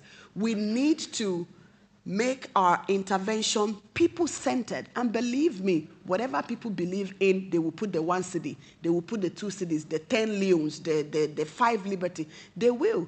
But if we stay in the middle and pride ourselves as this elitist organization wearing suit and all of that, the people will see you being there, government being here, the donor being there, and they're not good. But if we make ourselves people-centered, exactly what we are demanding from ECOWAS, I think we may just be on the path to sustainability and redemption from this chaos that we find ourselves in. Thank you.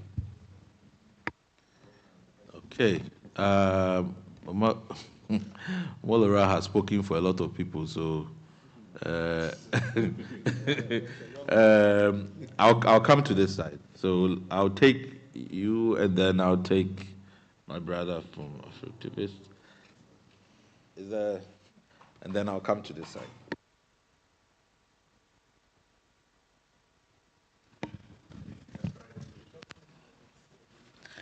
Okay, I am Georgina from Liberia. So I agree with what you said mostly, yes. So back in Liberia, like you said, we are fully dependent on aid from the US government. And this has been a big, big blow. So we have our health sector fully, I would say almost 100% dependent on aid from the US government. So we have been engaged with mostly people living with HIV. And these people now has been coming to us, what will we do, what's next? And it has already been said. But then you have government officials taking almost all the money home. So you have one person taking almost like $15,000 per month home, and then there's just little being allocated to the health sector, the education sector. So I think that as civil society organizations, we should advocate. Like in Liberia, there have been a number of advocacies happening to have government officials reduce their budget and then have more being allocated to the health and education sector. So there has been a number of advocacies going on. And we are hoping that the government can listen and this money being allocated mostly to health and education instead of them taking it at home, putting it in their pockets, and then it's not helping anybody. So thank you. Ok, merci beaucoup. Moi, je vais partir sur 2 points rapidement. La première chose, je pense que c'est une opportunité pour nous, en tant qu'Africains, en tant qu'OSC, de vraiment montrer notre solidarité.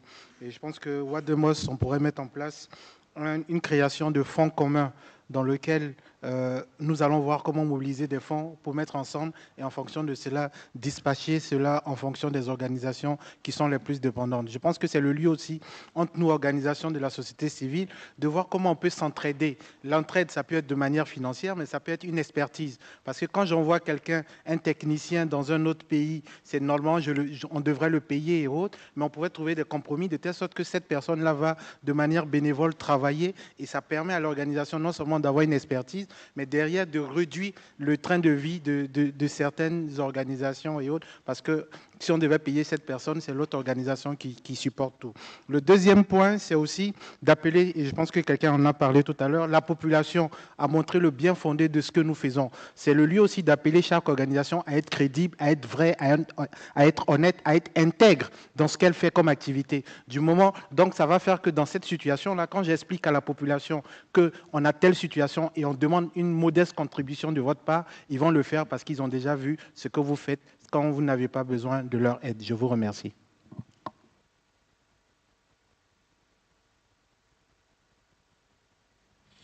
Thank you very much, Kojo. This is a very interesting and sensitive topic. And I think from a bad circumstance, there might be some blessings. This could be a turning point for Africa. And I would want to ask the question, who have been benefiting from our resources in Africa? We begin to question these things. Even these funds that we have been receiving, who have been benefiting from those funds that we have been receiving? Because they give funds for agriculture, and you have to buy SUVs from their countries, that money goes there. You have to bring in experts, they are coming there, so the money is going back. But then you continue, the name continues to go that we are dependent on the people who are eating the money that they are giving. So this is the time we need to begin to look inwards. And on the side of the CSO, like my colleague said, we should start looking, we should start being strategic and bringing a lot of synergy in the work that we do. We've already started doing that as if we knew this was going to come. You can see the collaboration between Wadimos and Wayon, and you can see how we've started even relating continentally with AfioNet and how that has been impacting on the maximum utility of resources that we have been getting. I think, again, we need to review what our priorities are in terms of our relationship with government. We have been talking about governance. Let's start by doing a research, get a data on what resources are there in our various countries, and then find out how these resources are being managed. And then you see in government, people come, they are very poor. Outside, me, Kojo, and a colleague, we are just discussing. And the fear now in the Ghanaian thing, most of these guys are new that have come in, and their concern would be how to accumulate, immediately build houses and this, that. This must be discouraged. We must start turning our attention to how governments are utilizing our resources, what their priorities are. Because while the people are crying, the lifestyle of those who are in governance does not change. In fact, it's more exploitative. And so our voice should start to begin being redirected in that area, calling for stronger accountability.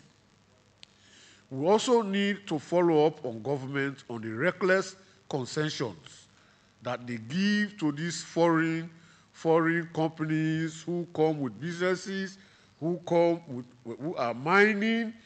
I'll take my country for an example.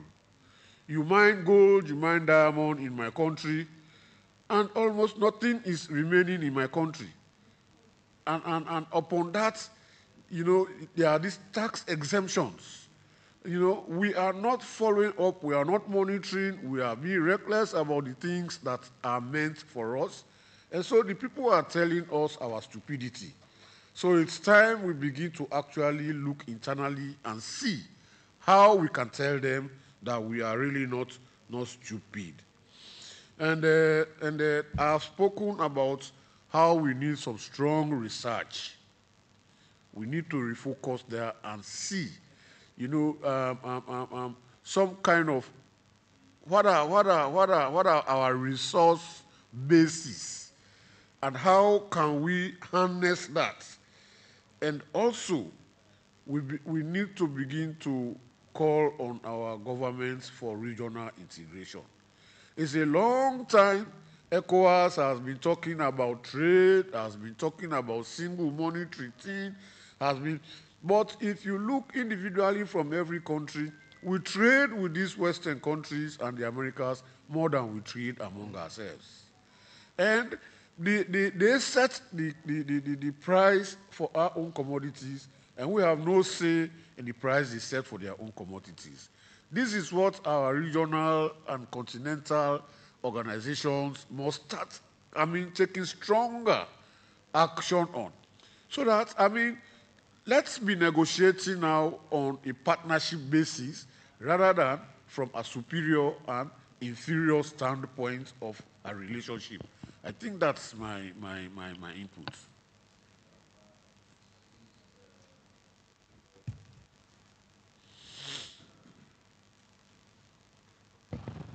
Hello.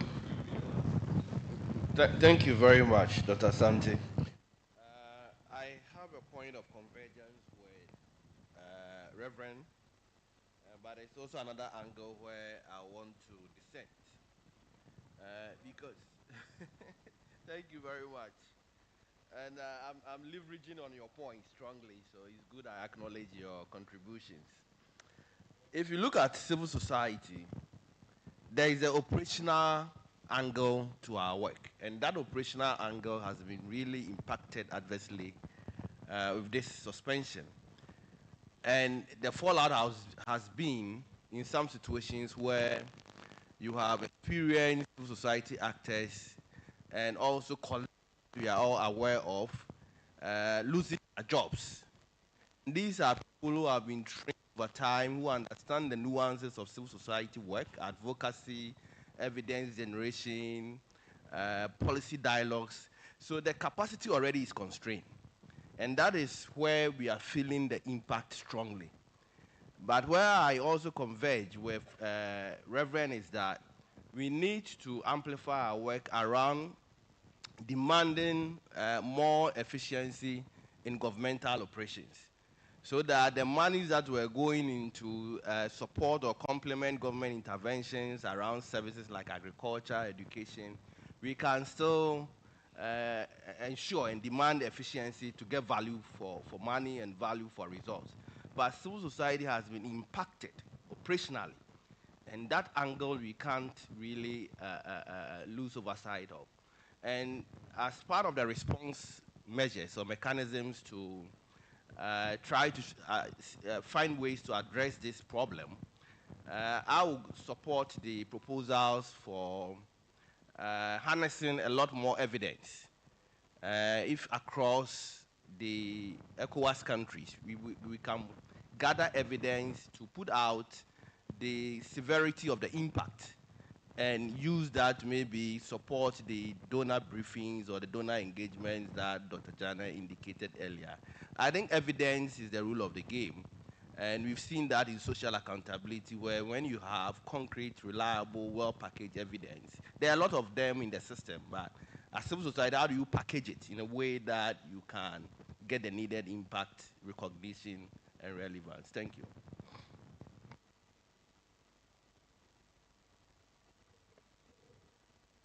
Hello. Hi. Please, I hope you can hear me. Okay, so I was just thinking, and then I was looking out for T with regards to the civil society. As in with the funds that, or with the aids that we have been able to receive from these international organizations, how well have we been able to use them? How accountable have we been with them? And what are some of the sustainability strategies that we've put in place that when these aids are not coming in, how are we going to sustain the running of, as Mr. Kojo said, the operations of the organization? And so we need to sit down and then also look at how do we, aside even government, the local businesses, the philanthropists in our nations or in our countries, how do we engage them to be able to, get some funds from them? Because some of them will be looking at us with regards to how accountable we are with our services. And so we should take a look at that area too. Thank you.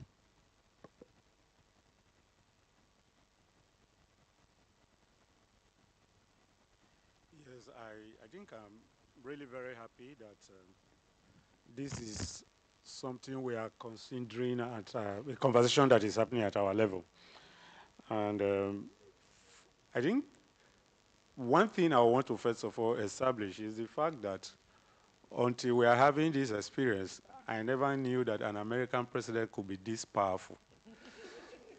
Yeah, in those days, yeah, president of the world, yes, that's understandable. But what I'm saying, all we have been used to growing up is that in America, you are gang, there is a balanced system, you know.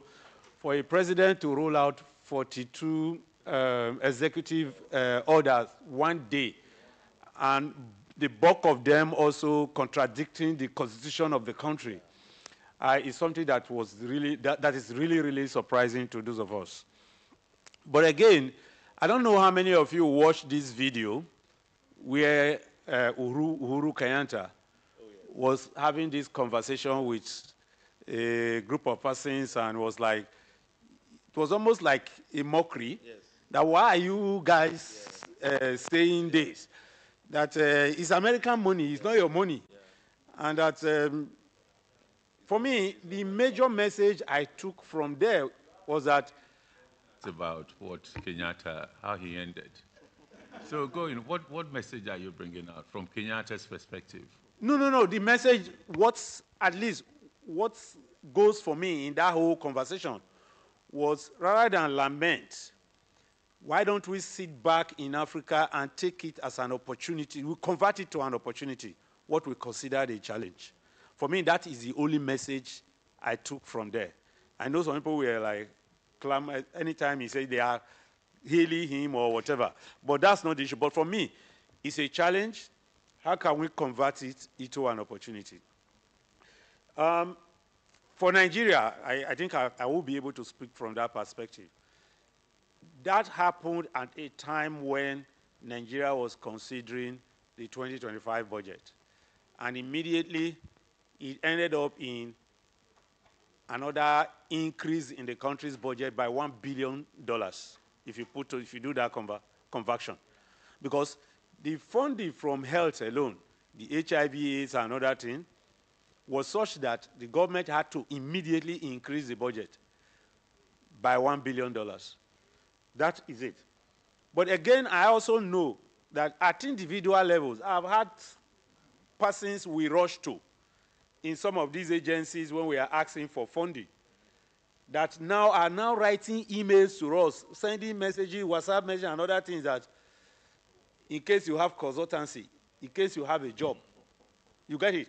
And you ask yourself, how much do I have in my kitty that is enough to take care of somebody that used to take care of even my organization? So these are challenges that we have. Yes, I've had around the table the need to engage our government and all those things. But I think that we should engage from the point of view of knowledge, and which then requires that we can decide to do a research to find out how much comes into a country by way of foreign aid, by way of grants every year. Of course, like in Nigeria, we have a ministry and an office of government that puts together where you registered with, if an organization is coming into the country, to do a contract, and from there you know what comes into the country. If we do a short research on that, because the last time we did it, it suggested that all this we are shouting about is like about 5% of the country's budget, annual budget. So if you use that to engage the government, since we have chosen the option of engagement to say that you look at this money as such big money, but do you really know that this is about 5% of what comes into the country? And we know or have an idea of what is being stolen by people in government. That can we find a way to redefine this? That some of these things you sit down here as put cap in hand begging for outside, you can really on your own decide to invest in it. Molara mentioned the issue of business. We have a Dangote Foundation in Nigeria. Why is it that our business mongoose are not investing in development? If you engage them along this line, even those who have, if you want to see what they are doing, you ask yourself, all the huge money you are making out of this country, this is what you are just giving out. So these are areas I think that we can engage. Yes, we can't talk much enough about sustainability that you are talking of. Beyond this begging, organizations should also go back to investing in money. I know over time we have had this thing that because you are not for profit, you are not supposed to invest. For the way we have analyzed our own country's laws, it didn't say you cannot invest. A non-for-profit organization can invest, but the fact is that it's an arm of your organization, the not-for-profit side, that when you invest into for-profit, ensure that you are paying your taxes and other things. So we need to look closely into that. And the last thing will be that so we need to ask ourselves, where is the money from our leaders? And we need to hold their feet to fire on this, that you cannot begin to do this. And also, we've got it to that point where I ask myself, what are African leaders doing with the money they are stealing? Before they leave, we're already seeing their lives, even in their own children, that they didn't even have the time to take care of because of the pursuit of money, or also because of divine intervention by God, that because of the way you acquire this money, I will also make it impossible for you to have those the inheritors of this money that will not use them well. So we need to do some inward looking and start the revolution from the bottom. Thank you.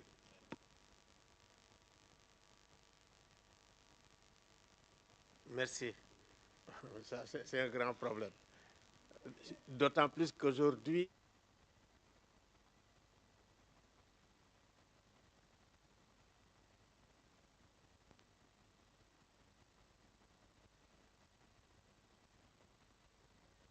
time we have to discuss big things, he has big ideas. He refuses to speak English that we all can understand. And when he meets me on the corridor, he doesn't want to speak French with me. So I think you should speak. Oui, mais bon, quand je parle en anglais avec les concepts que je construis, ça ne va pas. Donc, laissez-moi, je suis plus à l'aise. I think that you are right. I'm going to try me English, me French.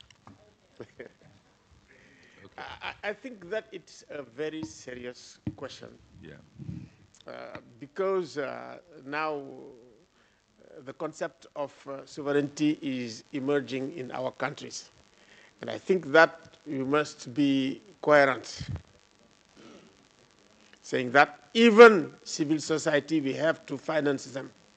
All over the world, Amnesty International, Human Rights Watch, and all these countries are founded by their own country via private foundations. And I think that it's a model for Africa. And I see some African financing international NGOs, like Human Rights Watch. Yeah, I'm telling you. I know the name. It's from Mauritania. A lot of money. Don't found African NGOs, but is founding international NGOs. Papkan. Is Kan here? No. Tu connais? Le richissime qui finance Human Rights Watch en Mauritanie. Hein? Je ne veux pas dire son nom. Voilà. I think that it's an important principle for African countries to finance civil society organizations. They do it, but not with NGOs like us, because of the type of functionment of our state. Nos États veulent de l'allégeance. Ils veulent des organisations qui fassent allégeance pour qu'ils les financent. Ils les soutiennent pour qu'ils les financent. Mais ils ne peuvent pas avoir une organisation qu'ils financent et qui les critique. Le grand problème, il est là. Est-ce qu'on va le négocier? Je pense que ça peut être une option. Mais comment on veut le négocier? Parce qu'en réalité, si on perd notre neutralité, si on perd cette fonction critique qui est celle, effectivement, des organisations de la société civile, uphold as a CSO. Otherwise, if we lose our neutrality, we seek to become CSOs.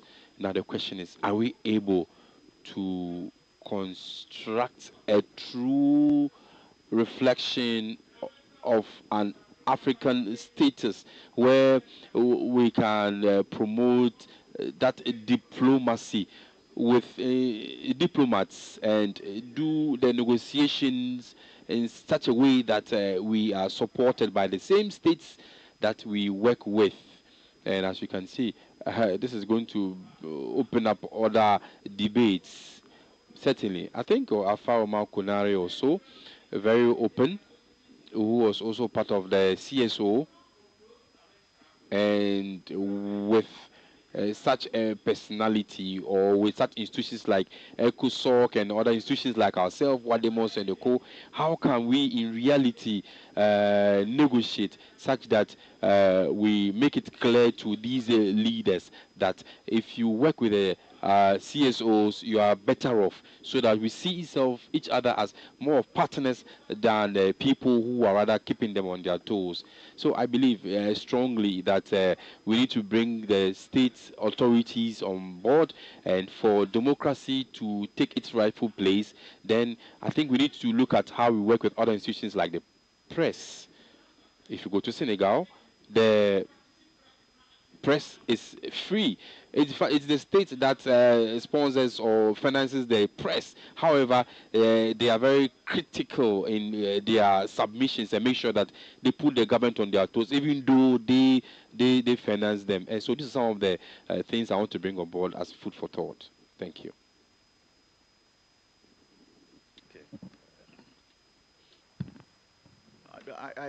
My apologies, Chair, for intervening again. I don't think we we understand the immensity of the problem facing us. I think you have one side, our governments. Most of them would rather see us buried. Buried, really. So if you are looking for resources from them, I tell you, it's not going to be easy. It depends on what activity, but most of your activities, they don't give a damn. So don't expect much from them. Our international partners, those countries that have taken the decisions, really don't want to hear from us. If you go to America, Trump does not care. You know, not only this is hurting us. Look at this is dismantling entire governments in the United States of America. So you go to him and say, oh, you cut USAID and then we are suffering. Don't expect much from there. So it's against the background that you should write as who are your friends, who are willing to finance us, who are willing to give you support. Auto-financing from Africa, I really don't know. I don't have faith in that. And as I said, they would rather see us. They are rejoicing that some of our institutions, some of our civil society institutions will most probably be buried. And therefore, it is not for them to really support you and so on. So me, that's what I believe. So the immensity of the problem, let's find out what's the immensity of this problem, what actions can we take. But some of these partners really don't care. I think I'll stop there. Thank you. Unfortunately, I have to end. If you don't take care, you won't eat lunch today. So the restaurant is going to close. Before you end. The restaurant is going to close. So I'm also. Have one session to go. We have one more session before we go. So I am really begging everybody that I think the next session is on solidarity, right? So maybe Omolara, I am Dr. Akwete and Dr. Donicio, and I think I saw, yes, you need to give them so that they can make because I think it's also related to this matter about how, in the context of all of this, we continue to build solidarity. But yeah, so please, so that we don't extend this. So I'm not even make a summary. I'm just going to hand it over to you, and then Doc, she will. Okay, all right. You spoke already. You were. She's in charge of the next session. Yes. So you are supposed to give. Let's formally close this. Yes. The fact remains that we appreciate the fact that there's another section that in a way dovetail into this conversation. And Omolara, you are going to prioritize those three people when you are receiving feedback as you start your own panel or session. So, Prof, let's hold the fire. You are going to be starting the next feedback session. Thank you.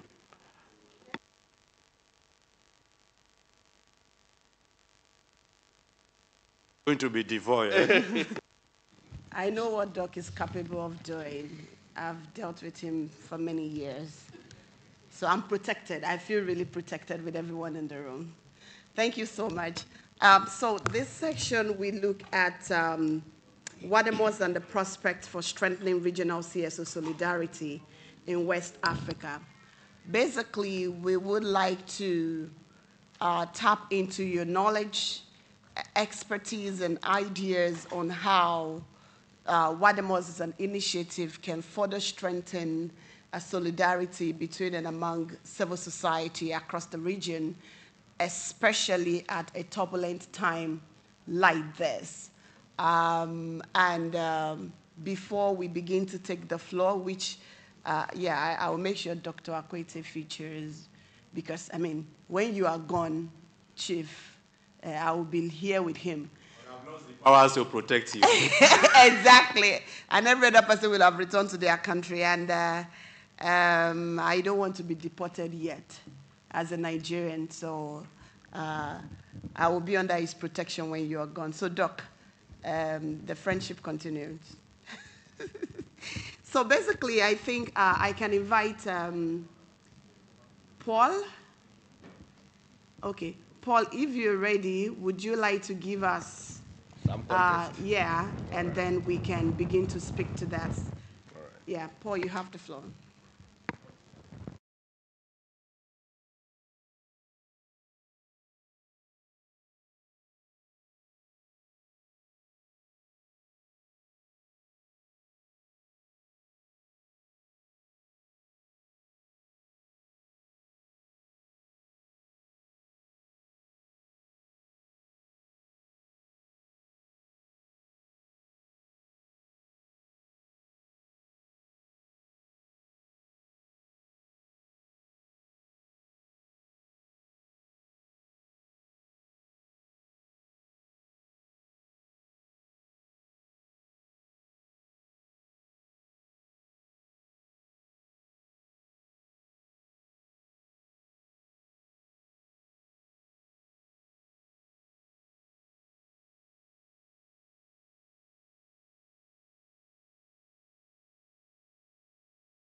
A robust and functioning ECOWAS.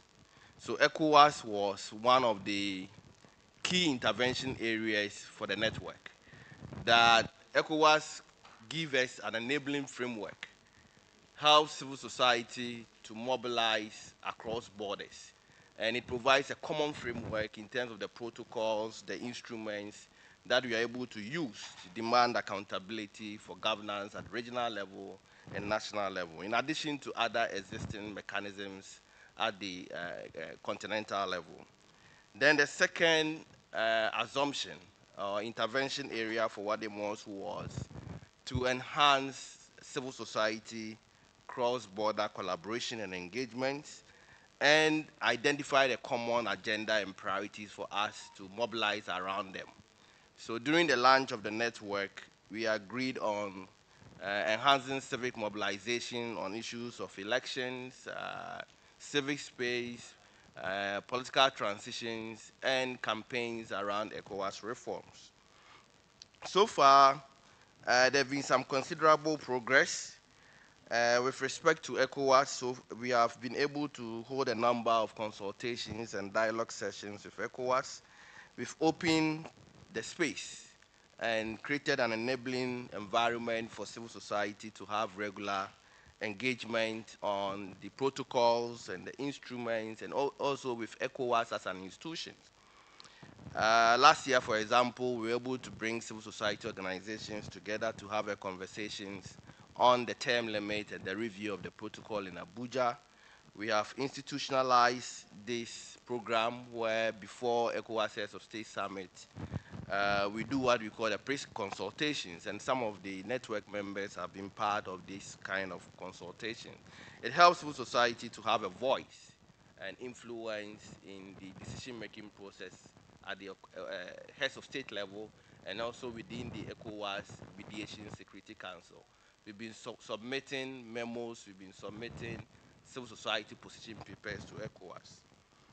Again, on the political transitions within ECOWAS systems, the Alliance of Sahel States, we've held a lot of meetings, side meetings with ECOWAS. On our own as civil society, we've been working with the envoy that is mediating on the exit of the Alliance of Sahel States. This envoy is in the person of Professor Bachele. And he is working on behalf of the Senegalese president, alongside the Togolese president, who has also nominated an envoy. But the main phase that we've been engaging on integration-related matters and bringing the AES countries back to ECOWAS has been Professor Bachelet. So far, Wademos has participated in a number of convenings. One was organized by the Africa Governance Institute that Professor Jana is in charge.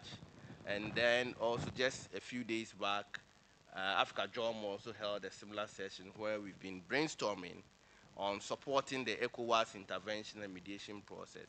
Following the decision of the countries to exit, there is a need for an exit framework, and Wademos is supporting the process in developing a civil society component of an exit framework that can also be used as part of the advocacy and engagement to ensure an inclusive transition or relationship between ECOWAS and the AES countries.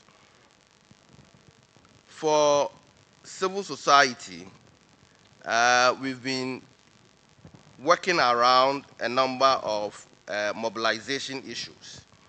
And this covers, first of all, our priority interventions, which I did indicate: elections, political transitions, and the civic space.